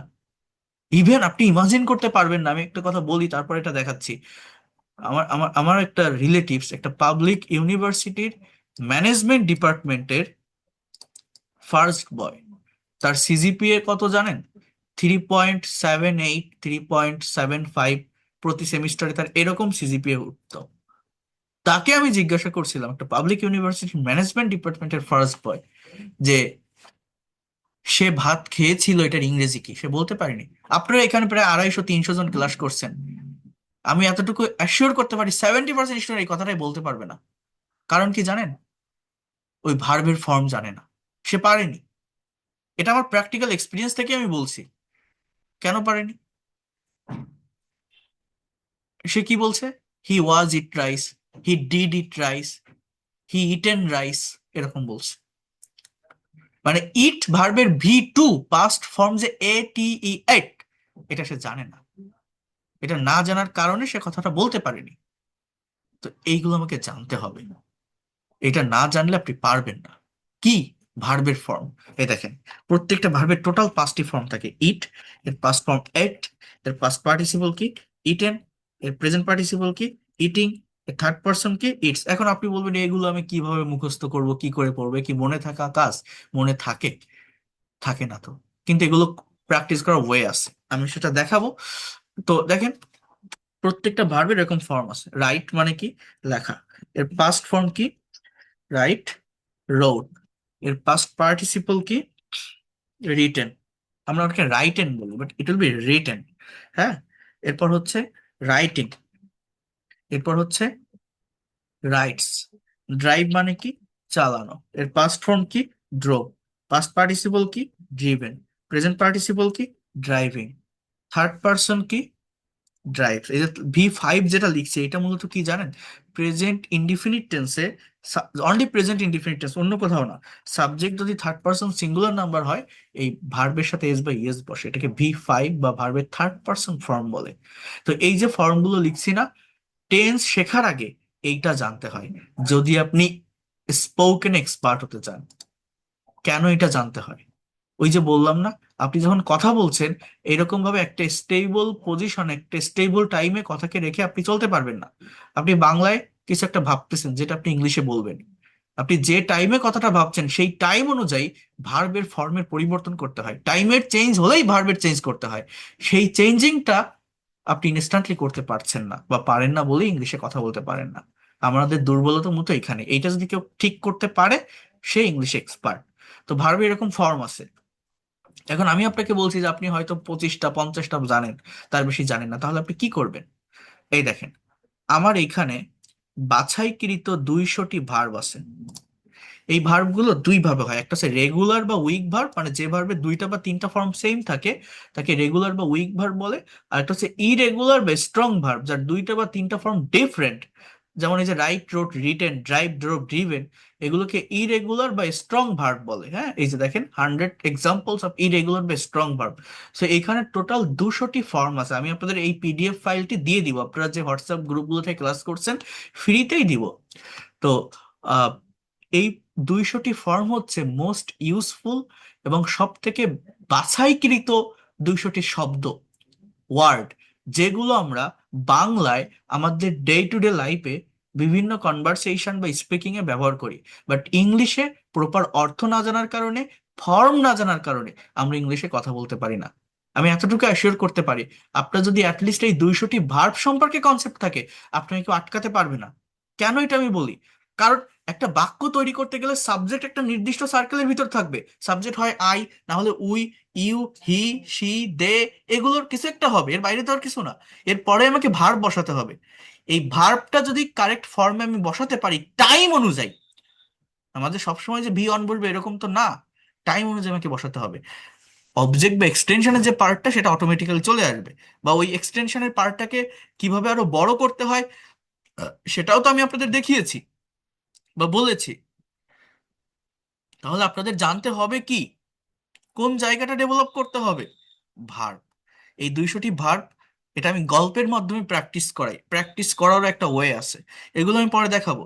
বাট আপনাদেরকে আমি বলে রাখলাম, কি বলে রাখলাম, যে স্পোকেন ইংলিশটা কি, কেন ইংলিশে আমরা কথা বলতে পারি না। কথা বলতে গেলে তাহলে আমাদের প্রবলেমটা কোথায় তৈরি হয়, আমি কি বললাম, আমরা যখন ইংলিশে কারোর সাথে কথা বলবো, আমরা যখন কারোর সাথে ইংলিশে স্পিকিং করব, এই স্পিকিং করার জন্য একটা স্টেবল পজিশনে টাইমকে রেখে আমি এগোতে পারি না। we have to change our sense, we have to change our thought or time. So how can we change it? We can change it by changing the forms of verb according to correct structure of tense. So এই যে ভার্বের ফর্মের change করা, টেন্সের structure maintain করে বা ধরে ধরে, এইটা করতে পারলে ইনস্ট্যান্টলি আমি যে কথাটা ভাবছি সেটা বাংলায় হোক বা ইংলিশে হোক, সেই টাইম অনুযায়ী যদি ভার্বটাকে ইউজ করতে পারি সাবজেক্টের পর, আপনার ইংলিশ কারেক্ট। আর এটা না পারলে আপনার ইংলিশ ভুল। সো এইটাই আমাদেরকে মূলত করতে হবে। এইটাই হচ্ছে ইংলিশ ল্যাঙ্গুয়েজ। বোঝার চেষ্টা করেন, ভালোভাবে নেওয়ার চেষ্টা করেন। আমি প্রত্যেককে রিকোয়েস্ট করছি, এই বিষয়গুলো আপনাদেরকে জানতে হবে, এই বিষয়গুলোই আপনাদেরকে ডেভেলপ করতে হবে। এর বাইরে ইংলিশ ল্যাঙ্গুয়েজে আর কোনো কিছুই নেই। এইটা যারা পারবেন, এইটাতে যারা ডেভেলপ করতে পারবেন, এক্সপার্ট হতে পারবেন, আপনাকে কেউ আটকাতে পারবে না। খুব কম সময়ের ভিতর আপনি ইংলিশে কথা বলতে সক্ষম হবেন। আপনাকে 4টা বিষয় সম্পর্কে কনসেপ্ট রাখতে হবে এই ভার্বের ফর্ম জানার পর। সেই 4টা বিষয় কি জানেন? Tense, modal and semi modal, আরেকটা হচ্ছে প্যাসিভ ভয়েস। আবারও বলছি, টেন্স, মডাল এবং সেমি মডাল, আরেকটি হচ্ছে প্যাসিভ ভয়েসের ফাংশন জানতে হবে। এটা কি বা কেন জানতে হয় আমি আপনাদের একটু বলি। দেখেন, যেটা বললাম টেন্সের স্ট্রাকচার মূলত কি, আমি যদি একটু আপনাদেরকে এখান থেকে দেখাই, দেখে আছে কিনা, এই যে দেখেন, প্রত্যেকটা টেন্সের দিকে আপনি যদি একটু ফোকাস করেন, subject subject subject subject subject subject subject, দেখছেন? এরপর কি, অবজেক্ট অবজেক্ট অবজেক্ট। চেঞ্জটা কোথায়? টেন্স মানে কি? ভার্বের ফর্মের চেঞ্জ। টেন্স আর কিছুই না। আমরা অনেকে টেন্সের স্ট্রাকচার নিয়ে ভয় পাই, কনফিউশন ফেস করি, কিন্তু দেখেন subject plus V1, subject plus V2, তারপরে অবজেক্ট, সবগুলোতেই object. Subject plus will plus V1, am is are plus ভার্বের সাথে আইএনজি, অজ আর প্লাস আইএনজি, মানে পরিবর্তনটা কোথায়? ভিতরে ভার্বের ফর্মে। এই যে বাক্যগুলো, এই যে গ্রিন কালার দিয়ে হাইলাইট করা, সাবজেক্ট আই, অবজেক্ট ফুটবল, কথার পরিবর্তন, কালের পরিবর্তন বা সময়ের পরিবর্তনের জন্য পরিবর্তনটা কোথায় হচ্ছে? এই ভার্বের ফর্মে। কোথাও প্লে বসছে, কোথাও প্লেড বসছে, কোথাও উইল প্লে বসছে, কোথাও অ্যাম প্লেইং বসছে, কোথাও ওয়াজ প্লেইং বসছে। অর্থাৎ এই যে অক্সিলারি ভার্ব এবং মেইন ভার্বের ফর্মের পরিবর্তনের মাধ্যমেই মূলত কথার, কালের বা সময়ের পরিবর্তন হয়। কিন্তু আপনি যদি আগে ভার্বের ফর্মটাই না জানেন, আপনি কিভাবে ইংলিশে কথা বলবেন? এটা আপনাকে আগে জানতে হবে। অর্থাৎ বিষয়টা একটু বোঝেন। আমি যদি বলি, খুব ভালোভাবে বোঝেন, হি ড্রাইভস আ কার, এই বাক্যটার বাংলা অর্থ কি? সে একটা গাড়ি চালায়। ট্রাই টু আন্ডারস্ট্যান্ড হিয়ার, এটা কোন tense? Present indefinite tense. Subject কি? হি। অবজেক্ট কি? এ কার। ঠিক আছে তো? এইবার দেখেন, আমি যদি আপনাকে ইনস্ট্যান্টলি কথাটা চেঞ্জ করি, আমি যদি বলি সে একটা গাড়ি চালিয়েছিল, কি হবে? হি ড্রোভ এ কার। এবার দেখেন, আপনি যদি না জানেন যে ড্রাইভের পাস্ট ফর্ম ড্রোভ, আপনি বাংলা সেন্টেন্সটা আমার কাছ থেকে শুনলেন যে সে একটা গাড়ি চালিয়েছিল, আপনি টেন্স জানেন যে বাংলা ক্রিয়াপদের শেষে ল বা লাম থাকলে পাস্ট টেন্স হয়। পাস্ট টেন্সের স্ট্রাকচার কি? সাবজেক্ট প্লাস V2, ভার্বের পাস্ট ফর্ম প্লাস অবজেক্ট। তাহলে ওই যে চালানো, হি মানে কি? সে। উম, কার মানে গাড়ি। তাহলে চালানো ইংরেজি কি? ড্রাইভ। ওই ড্রাইভের পাস্ট ফর্ম কি? Drove.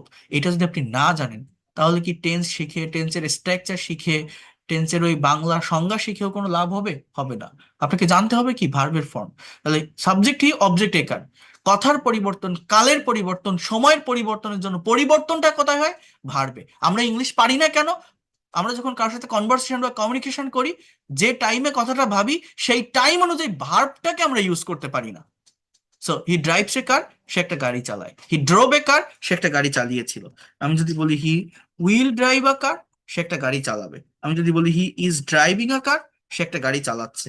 He was driving a car, সে একটা গাড়ি চালাচ্ছিল। He will be driving a car, সে একটা গাড়ি চালাতে থাকবে।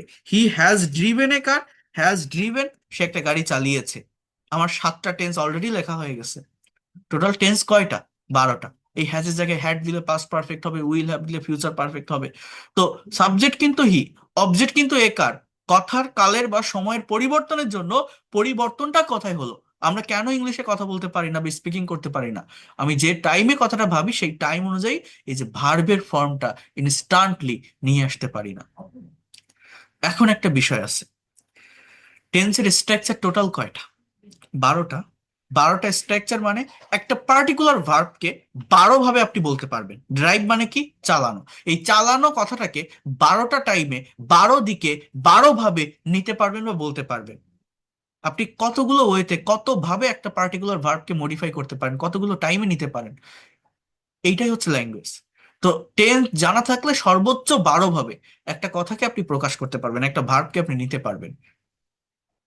কিন্তু এই 12টা টাইম আপনার মনের ভাব প্রকাশ করার জন্য যথেষ্ট নয়। আই রিপিট, এই 12টি টাইম আপনার মনের ভাব প্রকাশ করার জন্য যথেষ্ট নয়। আপনার মনের ভাবটাকে আরো ডেভেলপ করার জন্য, আরো ব্রড করার জন্য, আপনি যে কথা ইংলিশে বলতে চাচ্ছেন সেটাকে আরো ব্রড ওয়েতে বলার জন্য, এক্সপ্রেস করার জন্য এই টেন্স এর পাশাপাশি আমাকে জানতে হয় মডাল এবং সেমি মডাল অক্সিলারি ভার্বের ব্যবহার। এরা মূলত possibility, probability, ability, obligation, request এগুলো প্রদান করে থাকে বাক্যে। সাজেশন। ইংলিশ ল্যাঙ্গুয়েজে মেইন মডাল আছে 9টি, এছাড়াও সেমি মডাল আছে টোটাল 18টির মতো মডাল এবং সেমি মডাল অক্সিলারি ভার্ব আছে, যেগুলোর ব্যবহার জানলে এরকম একটা মেইন ভার্বকে আপনি 18টা টাইমে 18 ভাবে 18টি ওয়েতে নিতে পারবেন বা বলতে পারবেন। can, could, may, might, shall, should, will, would, need to, dare to, have to, has to, had to, am to, is to, are to, am, is, are, was, were, supposed to, going to, এগুলো যদি আপনার জানা থাকে, আপনার কথাকে আপনি আরো modify করতে পারবেন, আরো ব্রড করতে পারবেন। অর্থাৎ সে গাড়ি চালায়, এটা আপনি একটা টেন্স দিয়ে বললেন যে হি drives a car, he drove এ কার, সে চালিয়েছিল। He will drive a car, সে চালাবে।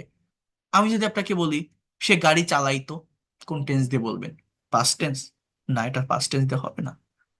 এটা বলতে গেলে আপনাকে মরালের সাহায্য নিতে হবে যে he use to drive a car অথবা হি উড ড্রাইভ আ কার। আমি যদি বলি তার আজ গাড়ি চালানোর কথা আছে, কোন টেন্স দিয়ে বলবেন? He is suppose to drive a car. এটা ওইভাবে কোনো টেন্সের ভিতর আপনি নিতে পারবেন না। অর্থাৎ আমি যে কথাটা প্রকাশ করতে চাচ্ছি, আমার মনের ভাবটা যখন আমি প্রকাশ করছি, যখন আমি এক্সপ্রেস করছি, আমি যে টাইমে কথাটা বলতে চাচ্ছি সেই টাইমে বলার জন্য আমরা টেন্স শিখছি। কিন্তু টেন্স দিয়ে সর্বোচ্চ 12টা টাইমে 12 ভাবে একটা কথাকে প্রকাশ করা যায় বা বলা যায়, যেটি আপনার বা আমার মনের সম্পূর্ণ ভাব প্রকাশের জন্য যথেষ্ট নয়। এই মনের হোল সেন্সটাকে আরো ব্রডলি, আরো ডিটেলসে প্রকাশ করার জন্য টেন্সের পাশাপাশি আমাকে মডাল এবং সেমি মডাল জানতে হয়। তাহলে কি হবে? Whatever you think in Bengali, you will be able to speak in English. Whatever you think in Bangla, you will be able to speak in English. I am telling you again that whatever you think in Bangla, you will be able to speak in English if you have clear concept about tense as well as modal and semi-modal auxiliary verb. আর এই modal ভার্বের একটা সুবিধা হচ্ছে, এই modal auxiliary ভার্বের পর main ভার্বের format change হয় না, অলওয়েজ বেস ফর্মে বসে।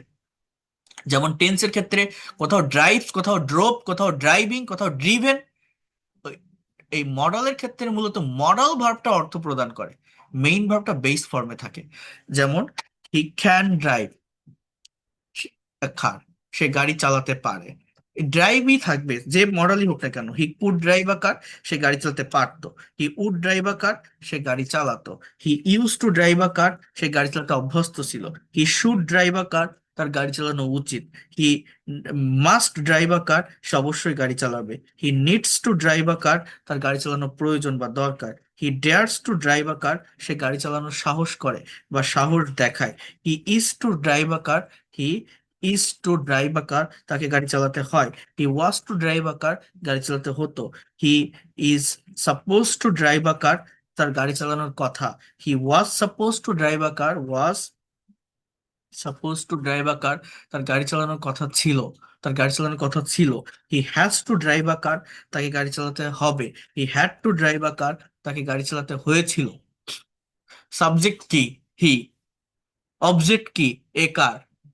কথার পরিবর্তন, কালের পরিবর্তন, সময়ের পরিবর্তনের জন্য। পরিবর্তনটা কোথায় হয়েছে? ভিতরে ভার্বে। মেইন ভার্ব কি? ড্রাইভ। ড্রাইভ মানে কি? চালানো। এই চালানো কথাটাকে পরিবর্তন করছি আমি টেন্স, মডাল এবং সেমি মডাল দিয়ে। কোনো কিছু কি আপনারা বুঝতে পারেন? আমি জানি না বুঝতে পারেন কিনা। টেন্সের সর্বোচ্চ স্ট্রাকচার কয়টা? 12টা। এইটা দিয়ে মনের সব প্রকাশ করতে পারি না। এই জন্য এটাকে আরো ব্রড করার জন্য মডেল সেমি মডেল পড়তে হয়। অর্থাৎ টেন্সের স্ট্রাকচার আছে 12টা প্লাস 18টার মতো model semi model. Total structure দ্বারাই 30টা। মানে একটা পার্টিকুলার ভার্ব, এই যে ড্রাইভ, ড্রাইভ মানে চালানো, এই চালানো কথাটাকে আপনি 30 ভাবে, 30টা ওয়েতে, 30 দিকে নিতে পারবেন বা বলতে পারবেন, যদি আপনার টেন্স, মডাল এবং সেমি মডাল সম্পর্কে কনসেপ্ট থাকে। আর এইটা যদি কেউ পারে, আপনি বাংলায় যেটাই ভাবেন না কেন সেটাই ইংলিশে কনভার্ট করতে পারবেন। এর বাইরে আর কোনো কিছু লাগবে না। অনেকে বলবে স্পোকেন শেখার জন্য 66টা স্ট্রাকচার, 100টা 150টা স্ট্রাকচার শিখে রাখুন, আপনি ডেভেলপ করতে পারবেন। আরে না, কিছুই লাগবে না। আপনি অথেন্টিক জায়গাটাতে আসেন, মেইন বিষয়গুলোর উপর ফোকাস করেন, কেউ আপনাকে আটকাতে পারবে না। Within very short time you will be expert and fluent in English if you have concept. আমি তো প্রথমে আপনাদের 7টি পয়েন্টে কথা বলছি, বলছি না যে ল্যাঙ্গুয়েজটা শেখার জন্য 7টি পয়েন্ট সম্পর্কে কনসেপ্ট রাখেন। কি? Sentence, sentence component, parts of speech, tense, verb, modal, semi modal, passive. আমি এটাকে আরো ছোট করে দেই। জাস্ট 4টি বিষয় যদি আপনি জানেন। 1 নম্বর পয়েন্ট হচ্ছে আপনাকে ফর্মস অফ ভার্ব অথবা কনজুগেশন অফ ভার্ব সম্পর্কে কনসেপ্ট রাখতে হবে, কারণ ভার্ব না জানলে কথা বলা যায় না। Forms of verb 1 number. 2 number point হচ্ছে টেন্স। 3 নম্বর পয়েন্ট হচ্ছে মডাল অ্যান্ড সেমি মডাল। কেন? কারণ ওই টেন্স দিয়ে যে সব কথা প্রকাশ করা যায় না, জাস্ট 12টাই স্ট্রাকচার আছে, এর জন্য মডেল সেমি মডেল জানতে হবে। 4 নম্বর পয়েন্ট হচ্ছে প্যাসিভ ভয়েস। এই প্যাসিভ ভয়েসটা মূলত কি জানেন? এই যে 30টা সেন্টেন্স আমি করলাম না, যে বলছি যে 12টা টেন্স, 18টা মডেল সেমি মডেল, এই 30টা সেন্টেন্সেরই একটা রিভার্স স্ট্রাকচার আছে। মানে 12টা টেন্সের প্যাসিভের আলাদা একটা স্ট্রাকচার আছে, 18টা মডেল সেমি মডেলের প্যাসিভের একটা স্ট্রাকচার আছে, যেটা আমাকে জানতে হবে। এইটা না জানার কারণে ইংলিশে আমরা কথা বলতে পারি না। ইংলিশ ল্যাঙ্গুয়েজ এই প্যাসিভ ভয়েস অনেক বড় একটা বাধা তৈরি করে। এটা নিয়ে আমি আলাদা একটা ক্লাসে বলবো ইন ডিটেলসে, বাট আজকে যদি একটু শর্টে বলি, আমি বলবো সেটা।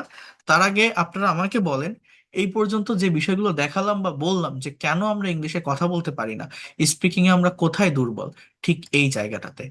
হ্যাঁ, ঠিক এই জায়গাটাতে দুর্বল। আর সেন্টেন্স শুধু এইভাবে তৈরি করলে হবে না। 12টা টেন্স, 18টা মডেল সেমি মডেলে প্রত্যেকটা সেন্টেন্সকে ট্রান্সফর্ম করতে হয়। Negative interrogative, negative interrogative, double ইউএস ওয়ার্ড করে, ওয়ার্ড অ্যাড করে ইন্টারোগেটিভ। দেন এগুলোকেই প্র্যাকটিক্যাল কনভারসেশন বা স্পিকিং এ অ্যাপ্লাই করে আমরা ইংলিশটাকে এক্সপ্লোর করতে পারি, ইংলিশ এক্সপার্ট হতে পারি। তো ইংরেজি ভাষায় এর বাইরে কিছু নেই। আমি দুইটা দিক নিয়ে কথা বললাম। একটা হচ্ছে একটি সেন্টেন্স কিভাবে বড় হয়, কিভাবে লং হয়, একটি সেন্টেন্স বা বাক্যের ভিতর কিভাবে এক্সট্রা ইনফরমেশন আসে, সেটা বলছি যে ভার্বকে ডাব্লিউএইচ ওয়ার্ড দ্বারা কোশ্চেন করে, অ্যাডভার্বিয়াল ফ্রেজের ব্যবহার করে। আরেকটা কথা কি বললাম?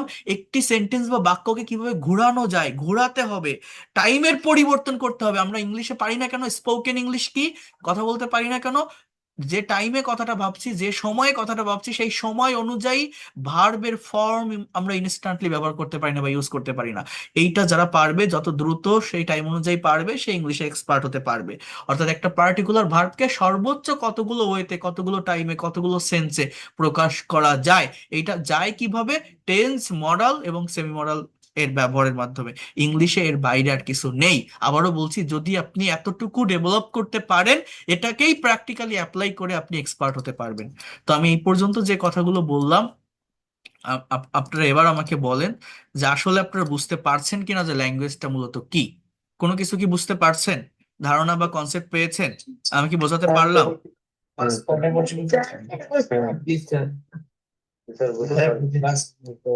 ওকে, এখানে যারা আছেন এই পাশে, আপনারা একটু বলেন তো, আপনারা কোনো কিছু বুঝতে পারছেন? নতুন কোনো কিছু জানতে পারছেন? হ্যাঁ, আম-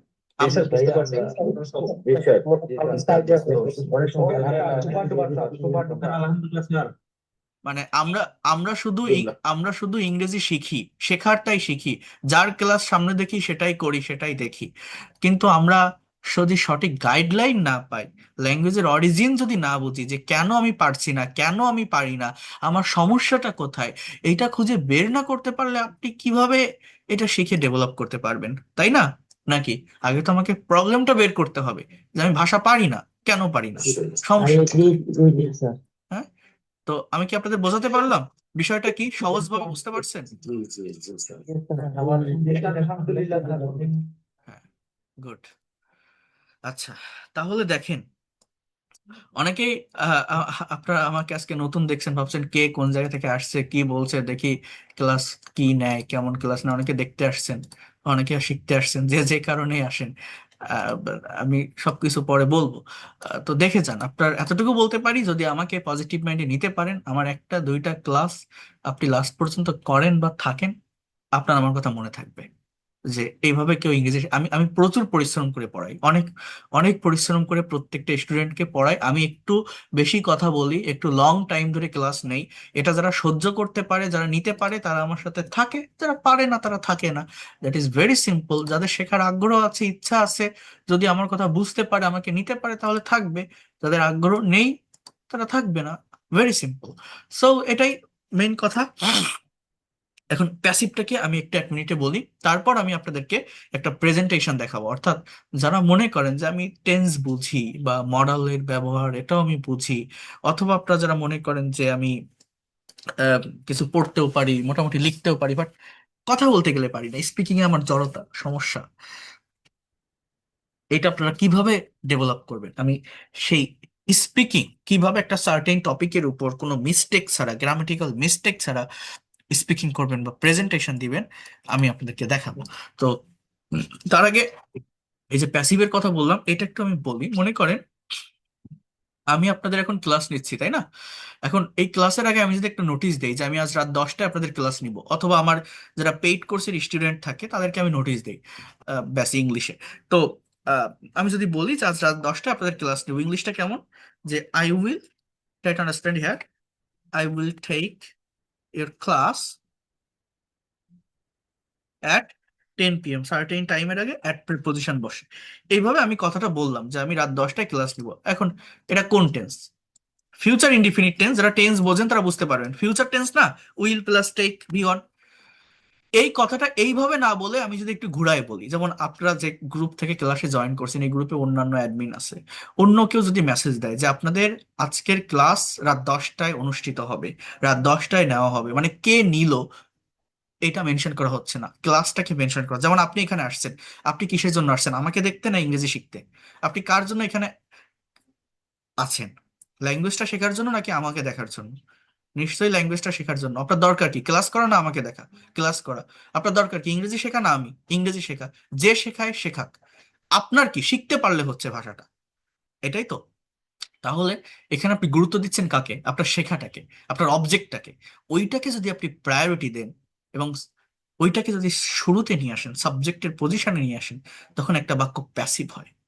যেমন আমি যদি এইভাবে নোটিশটা দেই যে আপনাদের আজকের ক্লাসটি রাত 10টায় নেওয়া হবে, তখন ইংলিশটা কেমন হয় জানেন? Your class will be taken at 10 p.m. Your class will be taken at 10 p.m.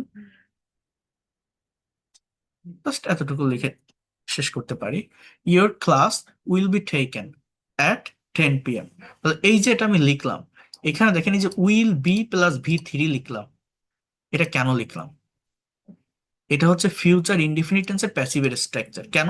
Subject হচ্ছে ক্লাস। ক্লাস কি নিজে নিজে শুরু হতে পারে? ক্লাসের কি হাত পা আছে? না। যখন এরকম ইনঅ্যাক্টিভ বা নিষ্ক্রিয় শব্দ শুরুতে বসে, সাবজেক্টের স্থানে থাকে, এটাকেই প্যাসিভ বলা হয়। এবং এই প্যাসিভ বাংলায় আমরা আমাদের ডে টু ডে লাইফে অনেক বেশি ব্যবহার করি, কিন্তু ইংলিশে প্রপার প্র্যাকটিস না থাকার কারণে আমরা পারি না। ইংলিশে আমরা এইভাবে করি, I eat rice, rice is eaten by me, কিন্তু এরকম প্যাসিভ শিখলে হবে না, ডিরেক্ট প্যাসিভের ব্যবহার শিখতে হবে, বাই ছাড়া প্যাসিভের ব্যবহার শিখতে হবে। মনে করেন আপনি আপনি এই গ্রুপে আছেন বা আপনি ইংলিশ শিখবেন, আপনারা ইনবক্সে মেসেজ করেন না যে ক্লাস কবে থেকে শুরু হবে? ইংলিশে বলতে পারেন? পারেন না, কেন জানেন? এটা প্যাসিভ। এই গ্রুপে কি ইংরেজি ক্লাস হচ্ছে? আজকে ক্লাস হবে?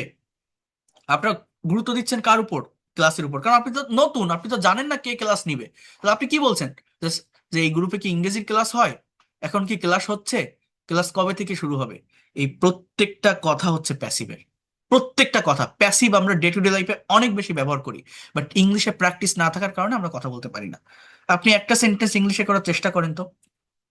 ফর এক্সাম্পল, আমি আজকে ক্লাস শুরু করতে লেট করলাম, তো আপনি আমাকে বলছেন যে স্যার, আমাদের আজকের ক্লাসটি কখন শুরু হবে? এরকম আমরা বলি না? আমাদের আজকের ক্লাসটি কখন নেওয়া হবে? কখন নেওয়া হবে বা শুরু হবে? শুরু ইংরেজি স্টার্ট বা বিগিন, নেওয়া ইংরেজি টেক, যেটাই বলেন আপনি। ইংলিশে করেন তো, আমাদের আজকের ক্লাসটি কখন নেওয়া হবে। এই কথাটা আমি একটা প্রতিষ্ঠানে ক্লাস নিতে গেছিলাম, সেখানে প্রায় 1200 স্টুডেন্ট একসাথে ক্লাস নিয়েছিলাম মাঠের ভিতর, সিলেটে। একজনও পারেনি। আমাদের আজকের ক্লাসটি কখন নেওয়া হবে, হাই স্কুল লেভেলের স্টুডেন্ট ছিল।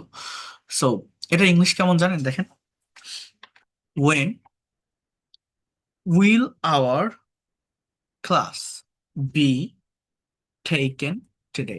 ইংলিশটা হচ্ছে এরকম। অনেকে বলে when will be our class, when our class will be taken, এরকম বলে। বাট স্ট্রাকচারটা হচ্ছে এরকম যে আগে WH word, then auxiliary verb will, এরপর আওয়ার ক্লাস সাবজেক্ট, এরপর বি, এরপর মেইন ভার্বের পাস্ট পার্টিসিপল টেকেন। সো ইংলিশে এরকম যে আজকের ক্লাসটি কখন শুরু হবে আমাদের, when will our class be taken today. When will our class be taken today মানে কখন নেওয়া হবে। তো এই যে বাক্যটা আমি লিখলাম, এই বাক্য আমরা বাংলায় বলি, বাট ইনস্ট্যান্টলি কারেক্ট এই ফর্ম মেনটেন করে ইংলিশে কতজন বলতে পারি? আমরা পারি না। এটা না পারার কারণে আমরা ইংলিশে দুর্বল থেকে যাই, আমরা নিজেরাও বুঝি না। এই প্যাসিভের উপর একটা ডিটেলস ক্লাস আছে, আমি আপনাদেরকে দেখাবো পরে, ফোর্থ বা ফিফথ ক্লাসে হয়তো আপনারা পাবেন। তো যেটা বললাম, ওই যে প্রথমে তো 7টি পয়েন্ট বললাম, পরে আমি আরো স্পেসিফিক ভাবে বললাম 4টি জায়গা। 1 নম্বর হচ্ছে ভার্বের ফর্ম শিখতে হবে, কনজুগেশন অফ ভার্ব, এটা আমি দিয়ে দিব আপনাদের। 2 নম্বর বিষয় হচ্ছে টেন্সের ব্যবহার জানতে হবে, এবং টেন্স মূলত কি, ভার্বের ফর্মের চেঞ্জ, এটা বুঝতে হবে। 3 নম্বর হচ্ছে মডাল সেমি মডাল জানতে হবে। 4 নম্বর প্যাসিভ জানতে হবে। এগুলো জানা থাকলে ইংলিশে কথা বলা যায়। এগুলোকে একটু ট্রান্সফরমেটিভ ওয়েতে প্র্যাকটিস করতে হয়, দেন অ্যাপ্লাই করতে হয়, আর কিছুই না। এরপর দেখেন, তাহলে স্পোকেন ইংলিশটা কি, আমরা কেন পারি না, রাইটিংটা কি, কেন পারি না, সবই আমি এক ক্লাসে বলে দিলাম। এবার আমি যদি একটু প্র্যাকটিক্যাল জায়গাটাতে আসি, আমি যে কথাগুলো বলছি এটা কারেক্ট কিনা আপনারা দেখেন। যারা ইংলিশে স্পিকিং এ দুর্বল, যারা সার্টেন টপিকের উপর প্রেজেন্টেশন দিতে পারেন না, স্পিকিং করতে পারেন না, কিভাবে করবেন? জাস্ট আমি আর খুব বেশি সময় নিব না, সামান্য একটু টাইমের ভিতরে আমি দেখাই শেষ করব এটা। আর অল্প একটু টাইম আপনারা আমাকে দিবেন, একটু থাকার চেষ্টা করবেন, আমি দেখাই দিচ্ছি। ওকে। আর আমি আগে থেকে বলে রাখছি, আগামীকালও সেম টাইমে, রাত 9টায়, আপনাদের ক্লাসগুলো 9টায় হবে। আপনারা সেকেন্ড ফ্রি লাইভ ক্লাসে জয়েন করবেন। ওই যে পার্টস অফ স্পিচ, ওইটাকে ডিটেলসে দেখাবো, আরো অনেকগুলো বিষয় থাকবে স্পিকিং এর, দেখাবো। তো দেখেন, আহ, এখানে একটা কোশ্চেন আছে যে speak about your daily activities, অর্থাৎ আপনার প্রতিদিনের কাজকর্ম সম্পর্কে আপনাকে ইংলিশে বলতে হবে, স্পিকিং করতে হবে। আপনি পারবেন কিনা, কিভাবে করবেন? আমি যদি আপনাকে বলি যে ভাই বা ম্যাডাম, আপনারা তো এখন আমার ক্লাস করছেন, তো আপনি বলেন তো আপনি প্রতিদিন কি করেন, what do you do every day, what's your daily activities. এই টপিকটার উপর আপনাকে প্রেজেন্টেশন দিতে হবে। এখন এইখানে দেখেন একজনের একটা স্যাম্পল অ্যান্সার আছে, এই অ্যান্সারটা আপনারা একটু দেখবেন ভালোভাবে, আমি পড়তেছি। এবং প্রতিটা সেন্টেন্স এই যে ইয়েলো কালার দিয়ে হাইলাইট করা, হলুদ রং দিয়ে হাইলাইট করা ভার্বের উপর। এবং আপনারা মনে রাখবেন, প্রত্যেকটি বাক্যে ভার্ব সাবজেক্টের পরে থাকে। সাবজেক্টের পরে ভার্ব বসাতে পারলে বাকি অংশটা অটোমেটিক্যালি চলে আসে সিচুয়েশন অনুযায়ী। এবং এই ভার্বটা বসাতে হয় সঠিক টাইম মেনটেন করে। কোশ্চেন যে টেন্সে থাকে, উত্তর সেই টেন্সে করতে হয়। আমরা ইংলিশে স্পিকিং করতে পারি না, আমরা ব্যাকগ্রাউন্ডটা বুঝি না। যে কোনো বিষয়ের উপর আপনি যখন স্পিকিং করবেন বা কথা বলবেন, আগে টাইমিংটা বা ব্যাকগ্রাউন্ডটা বুঝবেন যে আমাকে কোন টেন্স মেনটেন করতে হবে, না মডাল মেনটেন করতে হবে, না প্যাসিভ মেনটেন করতে হবে, এটাকে বুঝতে হয়। যেমন আমার কোশ্চেনটা কি যে আপনি প্রতিদিন কি করেন, what do you do everyday, আপনার ডেইলি অ্যাক্টিভিটিসটা কি, রেগুলার লাইফের কাজগুলো কি। তাহলে এটা আমরা প্রেজেন্ট ইনডিফিনিট টেন্স দিয়ে বর্ণনা করতে পারি। রেগুলার হ্যাবিট বর্ণনা করার জন্য সাবজেক্টের পর ভার্বের প্রেজেন্ট ফর্ম মানে V1 বসাতে হয়। তো দেখেন কিভাবে একটা প্রেজেন্টেশন দিচ্ছে, আগে এটা দেখেন, তারপর আমি বলছি, এখানে অনেকগুলো বিষয় থাকবে। তো আপনি একটা ভালো প্রেজেন্টেশন দিতে গেলে একটা গ্রিটিংস দিতে হবে। আপনি এভাবে শুরু করতে পারেন যে আসসালামু আলাইকুম, good afternoon you all, I am Sakib before you. Before you মানে এখানে ইন ফ্রন্ট অফ ইউ, আপনাদের সামনে আমি সাকিব বলছি। I am really glad to share my feelings, আমি সত্যি আনন্দিত আমার অনুভূতিটা ব্যক্ত করতে পেরে। I will try to say something about my daily activities, আমি আমার প্রতিদিনের কাজকর্ম নিয়ে কিছু বলার চেষ্টা করব। I get up early in the morning every day, আমি প্রতিদিন খুব সকালে ঘুম থেকে উঠি। দেখেন এখান থেকে মেইন প্রেজেন্টেশনটা কিন্তু শুরু। Then I brush my teeth, I wash my face and take ablution for ফজর প্রেয়ার, আমি মুখ ধুই এবং ফজরের নামাজের জন্য উজু করি। After that I do some exercise, তারপর আমি কিছু ব্যায়াম করি। Then I refresh my self and take my breakfast, আমি ফ্রেশ হই এবং আমার ব্রেকফাস্ট করি। Then I get ready to go to office or college at 9:30 AM, আমি 9:30টার দিকে অফিসে যাওয়ার জন্য রেডি হই। আই স্টার্ট মাই ওয়ার্ক, আমি আমার কাজ শুরু করি। I take lunch at 2 PM, আমি 2টায় আমার লাঞ্চ করি। After that I come back from office at 5 PM, আমি 5টায় অফিস থেকে বাসায় ফিরি। Then I spend some time with my family, তারপর আমি পরিবারের সাথে কিছু সময় কাটাই। I learn English for 1 hour, then I take my dinner at 10 PM, then I go to bed for sleeping at 11 PM. So that's all about my daily activities. Thanks for your patience. ধৈর্য ধরে শোনার জন্য ধন্যবাদ। So এই যে প্রেজেন্টেশনটা আপনারা এখানে দেখলেন, একটা মানুষের কাজগুলো কি সেটা এখানে দেওয়া। তাহলে আপনি প্রতিদিন কোন কাজ করেন সেটা আপনি এখানে লেখেন। এই যে get up, brush, take, wash, এগুলো সব কোন ফর্মে আছে? Present form. কেন? আমি প্রতিদিন কি করি সেটা বলছি। কোন টেন্স মেনটেন করা? তাহলে প্রেজেন্ট ইনডিফিনিট টেন্স। কিন্তু যদি আমি আপনাকে এটা চেঞ্জ করে দেই, ওই যে আমি বললাম না যে আমরা ইংলিশ কেন পারি না, কোথায় আমাদের মেইন দুর্বলতা বলেন তো? টাইমের পরিবর্তন করতে পারি না ইনস্ট্যান্টলি। আমি যদি এখন আপনাদের প্রশ্ন করি যে ভাই বা ম্যাডাম, এখন তো রাত 10, 11টা 6 বাজে, আপনি আজকে সারাদিন কি করলেন? What did you do today? অথবা আপনি গতকাল কি করেছিলেন? What did you do yesterday? What was you yesterday activities? আপনার গতকালকে সারাদিনের কাজ কি ছিল? Can you describe it in English? আপনি কি এটা বলতে পারবেন? এখন আপনি আমাকে কি বলবেন যে স্যার আমি গতকাল এই টাইমে ঘুম থেকে উঠেছিলাম, বা আজকে সকালে এই টাইমে উঠলাম, তারপর ফ্রেশ হলাম, একটু এক্সারসাইজ করলাম, অফিসে গেলাম, লাঞ্চ করলাম, আমার এক কলিগের সাথে দেখা করেছিলাম, বিকালে একটু শপিং এ গেছিলাম, তারপর সন্ধ্যায় আসলাম, গোসল করলাম, মাগরিবের নামাজ পড়লাম এবং এই আপনার ক্লাসে জয়েন করলাম। এই যে করেছিলাম, গিয়েছিলাম, থেকেছিলাম, হয়েছিলাম, এসেছিলাম, এই যে টাইমের পরিবর্তন হয়ে গেল, কথার পরিবর্তন হয়ে গেল, এই পরিবর্তনের জন্য আপনাকেও পরিবর্তন করতে হবে। কোথায়? ভার্বের ফর্মে। এটা বুঝতে হবে। আর এই যে প্রত্যেকটা বাক্যে দেন লেখা বা আফটার দ্যাট, এটা বেসিক প্রেজেন্টেশন, এই জন্য এইভাবে দেওয়া। এখানে বিভিন্ন লিঙ্কিং ওয়ার্ড বা ট্রানজিশনাল ওয়ার্ডের ব্যবহার আছে অ্যাডভান্স প্রেজেন্টেশন গুলোতে। যেমন আহ, এই যে দেন বা আফটার দ্যাটের পরিবর্তে আপনি বলতে পারেন moreover, firstly, secondly, thirdly, in this way, consequently. হ্যাঁ। সো এই ধরনের লিঙ্কিং বা ট্রানজিশনাল ওয়ার্ড অনেক আছে, সেগুলো আপনারা পরে দেখতে পারবেন। এগুলো যেহেতু বেসিক প্রেজেন্টেশন, আগে টাইমিং গুলো ক্লিয়ার করতে হবে, টেন্সের ফাংশন গুলো আগে বুঝতে হবে। ঠিক আছে? তাহলে আপনার কোশ্চেন যদি এরকম থাকে যে what was your yesterday activities or what did you do yesterday, অথবা আমি যদি এখন আপনাকে বলি যেহেতু রাত 11টা বাজে, আমি যদি বলি what did you do today, আপনি কিভাবে ইংলিশে এটা ডেসক্রাইব করবেন? দেখেন পরিবর্তনটা কোথায়। কথার পরিবর্তন, কালের পরিবর্তন বা সময়ের পরিবর্তনের জন্য পরিবর্তনটা হয় মূলত ভার্বে। আর ভার্বের পরিবর্তন হলে ওই এক্সটেনশন অটোমেটিক্যালি চেঞ্জ হয়ে যায়। Then I got up early in the morning yesterday, বাংলাটা কি তাহলে? আমি গতকাল খুব সকালে ঘুম থেকে উঠেছিলাম। গেট আপ মানে উঠি। যখনই বলছি গট আপ, উঠেছিলাম, তাহলে আমাকে ফোকাস কোথায় করতে হবে? ভার্বের উপর। আমরা পারি না কেন ইংলিশ? ভার্বটাকে পরিবর্তন করতে পারি না। Then I brush my teeth, আমার দাঁত ব্রাশ করেছিলাম, I washed my face and took ablution for ফজর প্রেয়ার, আমি আমার মুখ ধুয়েছিলাম এবং ফজরের নামাজের জন্য উজু করেছিলাম। After that I did some exercise, আমি কিছু ব্যায়াম করেছিলাম। I refreshed my self and took my breakfast, আমি ফ্রেশ হয়েছিলাম এবং আমার ব্রেকফাস্ট করেছিলাম। Then I got ready to go to office, or college at 9:30 AM, আমি 9:30টার দিকে অফিসে যাওয়ার জন্য রেডি হয়েছিলাম। আই স্টার্টেড মাই ওয়ার্ক, আমি আমার কাজ শুরু করেছিলাম। I took lunch at 2 PM, আমি 2টায় লাঞ্চ করেছিলাম। After that I came back from office at 5 PM, কামের পাসপোর্ট খেয়ে আমি 5টায় অফিস থেকে বাসায় ফিরেছিলাম। Then I spend some times with my family, আমার পরিবারের সাথে কিছু সময় কাটিয়েছিলাম। I learn English for 1 hour, আমি 1 ঘন্টার জন্য ইংরেজি শিখেছিলাম।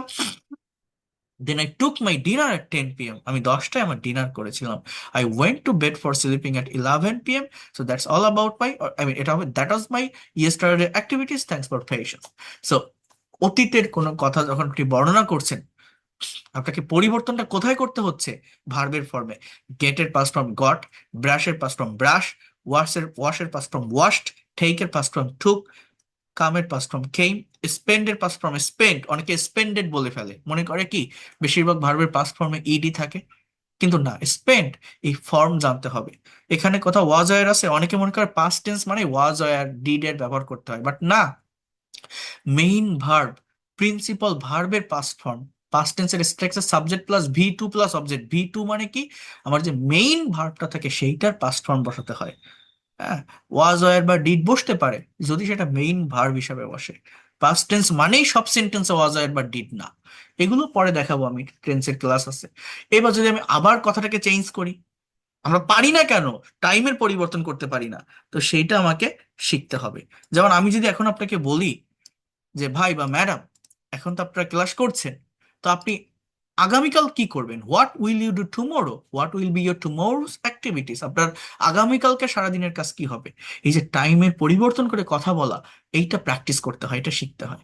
এখন আপনাদের প্রত্যেকের ব্রেনে সেট আপ করা আছে, প্ল্যান করা আছে। আপনি আমাকে বলছেন এই যে আমি আগামীকাল খুব সকালে ঘুম থেকে উঠবো, দেন ফজরের নামাজ পড়বো, এরপর আমি অফিসে যাওয়ার জন্য রেডি হব, ব্রেকফাস্ট করে অফিসে যাব, এই কাজগুলো করব, একজনের সাথে দেখা করব, বিকালে একটু ঘুরতে যাব, সন্ধ্যায় বাসায় আসবো, নামাজ পড়বো, আর যদি ভালো লাগে আবার আপনার ক্লাসে জয়েন করব। এই যে যাব, খাবো, করব, চলবো, পড়বো, এই যে কথাগুলো আমি বলছি, এটা কিভাবে ডিসক্রাইব করবেন? পরিবর্তন কোথায়? ভার্বে।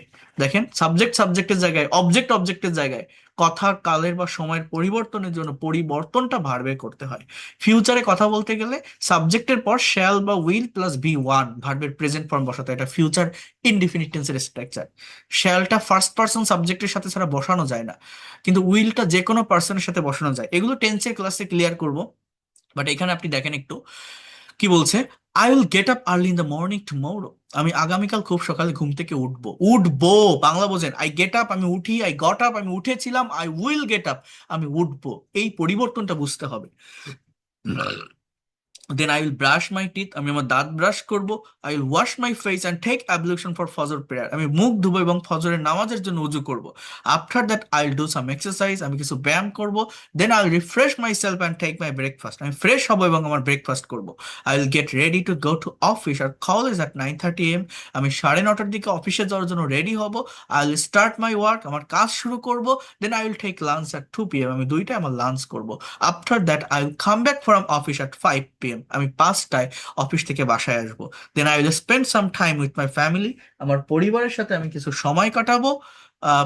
দেন I will learn English for 1 hour, I will take my dinner at 10 p.m. and go to bed for sleeping at 11 p.m. So that will be my tomorrow activities. Thanks for your patience. So এইভাবে আমি যাব, খাবো, পড়বো, লিখবো, চলবো, এই কথাগুলো বলা যায়। ইংলিশ কঠিন না, আমরা নিজেরা এটাকে কঠিন করে ফেলি। English is a very straight language. It will depend on your practice. Practice, practice, and practice. You all know that. Practice makes a man perfect. If you practice it by maintaining regularity, you will be expert in English. You will be expert and fluent in English within very short time. But without practicing, you will not get benefit. You have to do it. You have to create an idea from your own brain. You have to generate and provide it. ওকে, এখানে একজনের একটা sample answer দেওয়া আছে 3টা time maintain করে।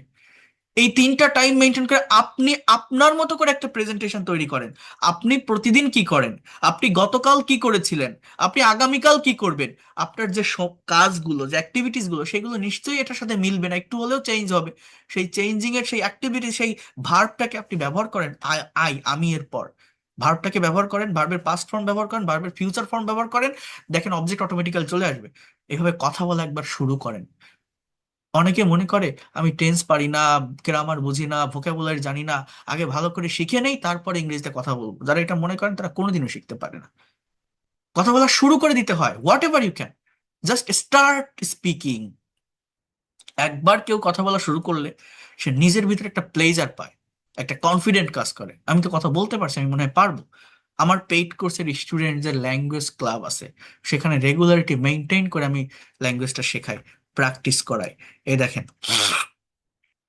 এখানে গতকাল ওদেরকে এটা পড়াইছিলাম, প্র্যাকটিক্যাল প্র্যাকটিস কাকে বলে, কত প্রকার, আমি প্রত্যেকটি জায়গা ধরে ধরে ধরে ধরে শেখাই।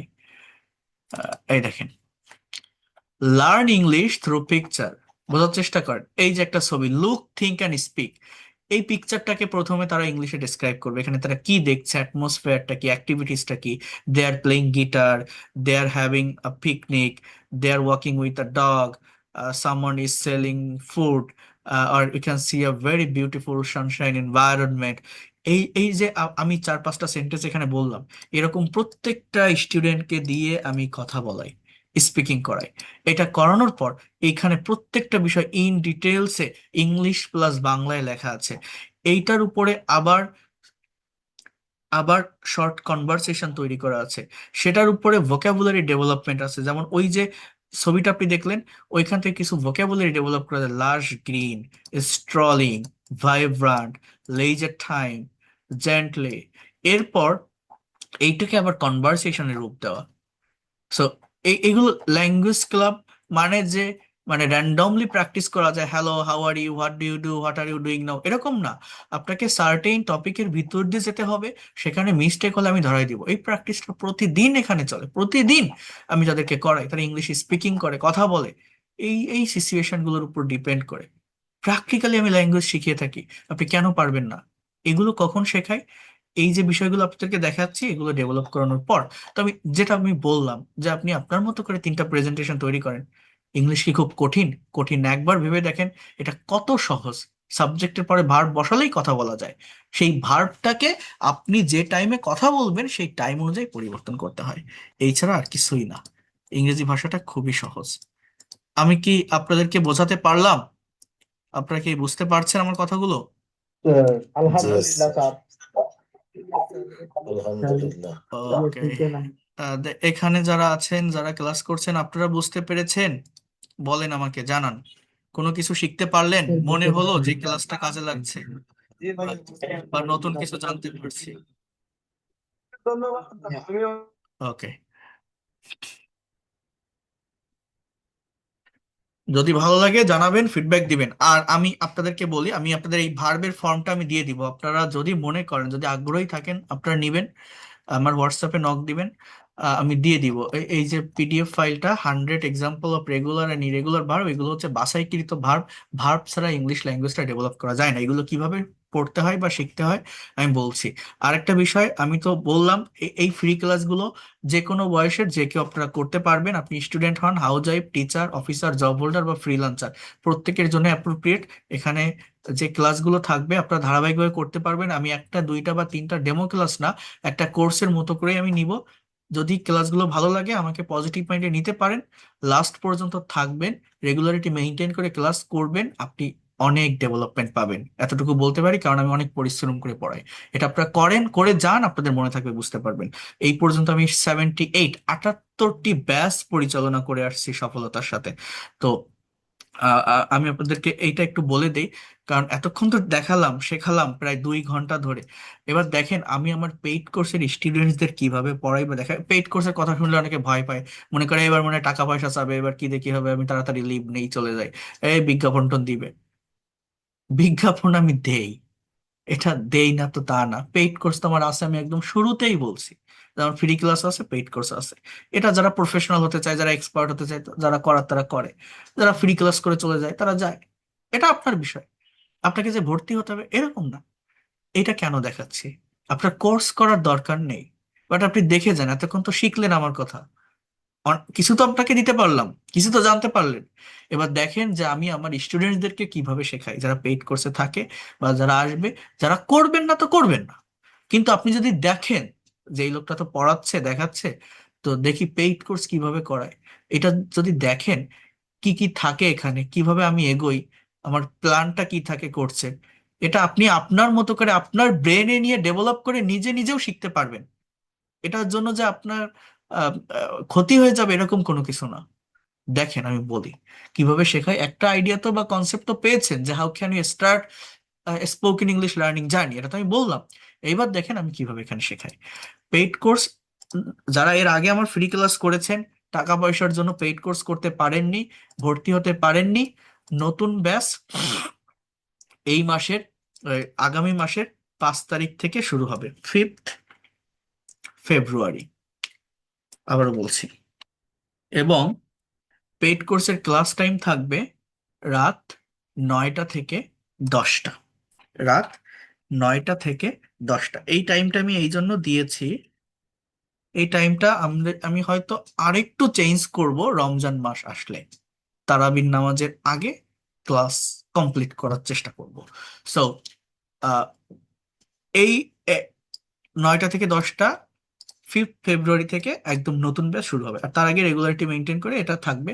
আর আমার পেইড কোর্সের যে কোর্স ফি সেটা 2,000 টাকা, 3 মাসের কোর্স। যদি 3 মাসের ভিতরে আপনি শিখতে না পারেন, কমপ্লিট করতে না পারেন, পরবর্তীতে আরো সময় পাবেন, যত দিন না পর্যন্ত আপনি এক্সপার্ট এবং ফ্লুয়েন্ট হবেন, থাকতে পারবেন। তার জন্য আলাদা কোনো টাকা দিতে হবে না। টোটাল কোর্স ফি 2,000 টাকা। এই 2,000 টাকার ভিতরেই আপনি যত দিন না পর্যন্ত এক্সপার্ট হতে পারবেন আপনি থাকতে পারবেন। ইভেন এই 2,000 টাকা আমি একবারেও নেই না, আপনি 1,000 টাকা অ্যাডভান্স করেও ক্লাস শুরু করতে পারবেন, সেই সুযোগটাও থাকে। এটা কোথাও আপনি দেখবেন না। এই কোর্সটা যে কোনো বয়সের যে কেউ করতে পারবেন। আপনি স্টুডেন্ট হন, house wife, teacher, officer, job holder, freelancer বা ইমিগ্রেন্ট, আমি এমন ভাবেই ডিজাইন করেছি যাতে প্রত্যেকের জন্য অ্যাপ্রোপ্রিয়েট হয় এবং আপনি আপনার স্ব স্ব সেক্টরে কাজে লাগাতে পারেন। অর্থাৎ বেসিক গ্রামার থেকে শুরু করে spoken English, writing, conversation, translation, presentation, প্রত্যেকটা বিষয় নিয়ে আমি কথা বলবো। প্রত্যেকটা মেইন ব্যাচে 30 জন করে স্টুডেন্ট থাকবে। এই ক্লাসগুলো রাতেই হয় যাতে করে স্টুডেন্ট, চাকরিজীবী বা অন্য পেশার মানুষেরা তার ফ্রি টাইম বের করে ক্লাসগুলো করতে পারেন। এবং এইভাবেই ওয়ার্ড বা পাওয়ার পয়েন্ট স্লাইডের মাধ্যমে আমি ক্লাসগুলো নিয়ে থাকি। প্রত্যেকটি ক্লাস শেষে রেকর্ড ক্লাস পিডিএফ ফাইল দিয়ে দেই যাতে করে কেউ কোনো ক্লাস মিস করলে আবার দেখতে পারবে। আর যারা একদমই দুর্বল আছেন তারাও করতে পারবেন, কারণ এখানে আমি একদম বেসিক থেকে শুরু করে অ্যাডভান্স লেভেল পর্যন্ত নিয়ে যাই। এবং শুধু স্পোকেন নয়, সম্পূর্ণ ইংরেজি ভাষাটা যাতে আপনি আয়ত্ত করতে পারেন, সেভাবে আমার এই কোর্সের প্ল্যানগুলো সাজান। এই পেইড কোর্সে টোটাল ক্লাস আছে 70টি, huge class that you can not imagine. প্রথম 10টি ক্লাস থাকবে বেসিক গ্রামারের উপর, এটা ধারাবাহিকভাবে হবে আপনার ভিত্তি মজবুত করার জন্য, ক্রিয়েটিভ ডেভেলপমেন্টের জন্য। এরপর 30টি ক্লাস থাকবে স্পোকেন ইংলিশের উপর, অর্থাৎ এই যে টেন্স, মডাল, সেমি মডাল, এগুলো ইন ডিটেলসে বোঝাবো। I mean whatever you think in Bangla you will be able to speak in English, তার জন্য যা কিছু লাগে এই ক্লাসগুলো থেকে পাবেন। 40 থেকে 50 নম্বর 10টি মাস্টার ক্লাস থাকবে রাইটিং এর উপর, যারা BCS, bank job, admission test বা যারা কর্পোরেট অফিসে জব করেন, অর্থাৎ রাইটিং এ যারা দুর্বল, যারা ফ্রিল্যান্সার আছেন, গিগ তৈরি করতে পারেন না, যারা ব্লগ লিখতে পারেন না, ইংলিশে কিভাবে এগুলো কমপ্লিট করবেন আমি দেখাবো।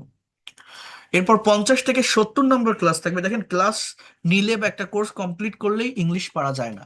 আমি এখন আপনাদের শেখাচ্ছি, আপনি কিন্তু শিখতেছেন। এটাকে কি বলে জানেন? এটাকে বলে ওয়ান ওয়ে কমিউনিকেশন। আমি আপনাকে মিউট করে শেখাচ্ছি না। আমি যত ভালো টিচার হই, যত ভালো ক্লাস নেই, এরকম হাজারটা ক্লাস নিলেও কোনো লাভ হবে না যদি না আপনার মুখ দিয়ে আপনি কথা বের করেন, আপনি কাজ করেন, আপনার ব্রেন দিয়ে আপনি আইডিয়া জেনারেট করেন। কারণ এটা সায়েন্স না বা ম্যাথ না যে টিচার পড়ালো আমি মনোযোগ দিয়ে দেখলাম, শুনলাম, হয়ে গেল। এটা একটা ল্যাঙ্গুয়েজ, একটা ভাষা। এটা শিখতে গেলে আপনাকে পারফর্ম করতে হবে। পেইড কোর্সের সব থেকে বড় যে বেনিফিট সেটা হচ্ছে টু ওয়ে কমিউনিকেশন। এখানে ল্যাঙ্গুয়েজ ক্লাব আছে, প্রত্যেকটা ব্যাচ ওয়েল এনভায়রনমেন্টে, কম স্টুডেন্ট থাকে, টিচার স্টুডেন্টসদের ভিতর কনভারসেশন, কোশ্চেন অ্যান্সার, টাইম থাকে। অর্থাৎ টু ওয়ে কমিউনিকেশনের মাধ্যমে আপনি এটা ডেভেলপ করতে পারবেন। এই জন্য লাস্টের 20টা ক্লাস প্রতিদিন আমি এখানে জাস্ট বসে থাকবো আপনাকে দিয়ে। Conversation practice, newspaper translation এবং presentation class. IELTS cue card certain speaking টপিকের উপর কোশ্চেন থাকবে, অ্যান্সার থাকবে। একটা অ্যান্সার আমি অ্যানালাইসিস করে দিব যে সাবজেক্ট কোনটা, ভার্ব কোনটা, কোথায় ফ্রেজের ব্যবহার, ক্লজের ব্যবহার, কোন টেন্স আছে, এবং কোশ্চেনের এগেইনস্ট আপনি নিজের মতো করে অ্যান্সার দিবেন, প্রেজেন্টেশন দিবেন। সেখানে যে ভুল হবে আমি ধরাই দিব। আপনি কেন পারবেন না এইভাবে করালে?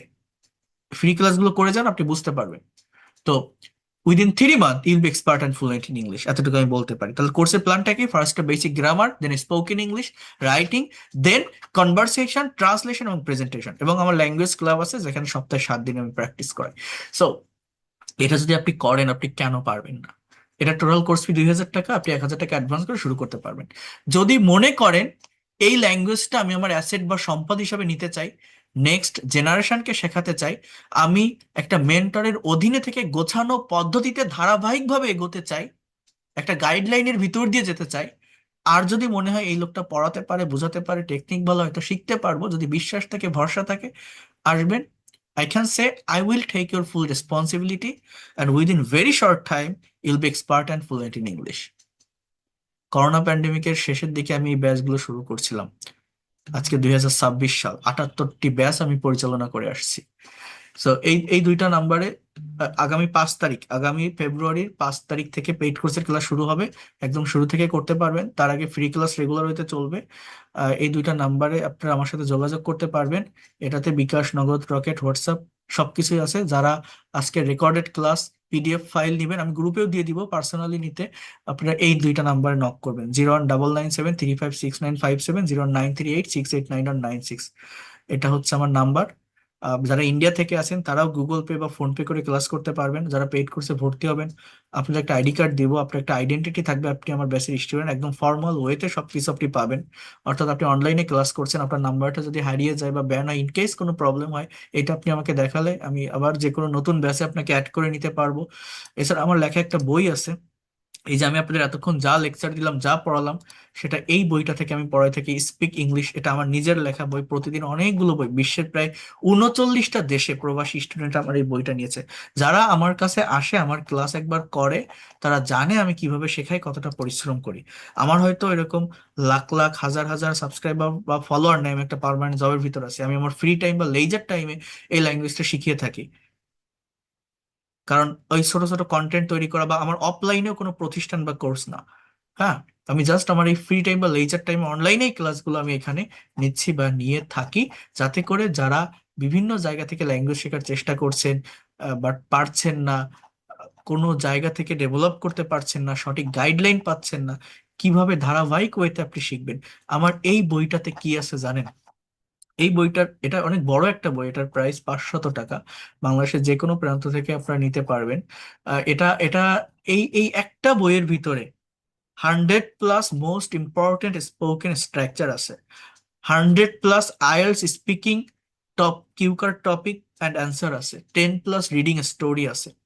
এই বইটাতে প্রত্যেকটা স্পোকেনের ক্লাস ধারাবাহিকভাবে সাজানো আছে প্র্যাকটিক্যাল ওয়েতে। এই বইটাতে প্রনাউন্সিয়েশনের উপর অনেক কাজ করা আছে। এই বইটাতে 100+ Bangla to English and English to English conversation দেওয়া আছে, যেটা প্র্যাকটিসের মাধ্যমে আপনি স্পিকিং এ ফ্লুয়েন্সি নিয়ে আসতে পারবেন। এরপর রাইটিং এর পার্টে সবকিছুই আছে যেগুলো দরকার: application writing, mail writing, letter writing, composition, completing story, CV, paragraph, সবকিছু এখানে আছে এই একটা বইয়ের ভিতরে। তো যাই হোক, এটা নিয়ে আমি পরে কথা বলবো। আপনারা ক্লাসগুলো করেন, ফ্রি ক্লাস যারা করছেন রেগুলারিটি মেনটেন করে, আশা করি আপনি অনেক ভালো একটা ডেভেলপমেন্ট পাবেন, আমি এতটুকু আপনাদেরকে বলতে পারি। আজকের ক্লাস আমি এখানে শেষ করছি। আর আপনাদের যদি ক্লাসটি ভালো লাগে, আপনারা মতামত দিবেন, কমেন্টে জানাবেন। এটাতে আমার উৎসাহ, অনুপ্রেরণা বৃদ্ধি পায় পরবর্তী ক্লাস নেওয়ার জন্য। আর কি বলবো, আমি রেকর্ড ক্লাস পিডিএফ ফাইল আপনাদের দিয়ে দিব। যারা পেইড কোর্সে ভর্তি হতে চান তারাও জানাবেন। ভালো থাকেন। That's all for today. See you in the next class. আল্লাহ হাফেজ। Good night to all of you. ঠিক আছে, আর কোনো কোশ্চেন বা প্রশ্ন থাকলে হোয়াটসঅ্যাপে আমাকে পার্সোনালি নক দিয়ে আমি কথা বলবো। ধন্যবাদ।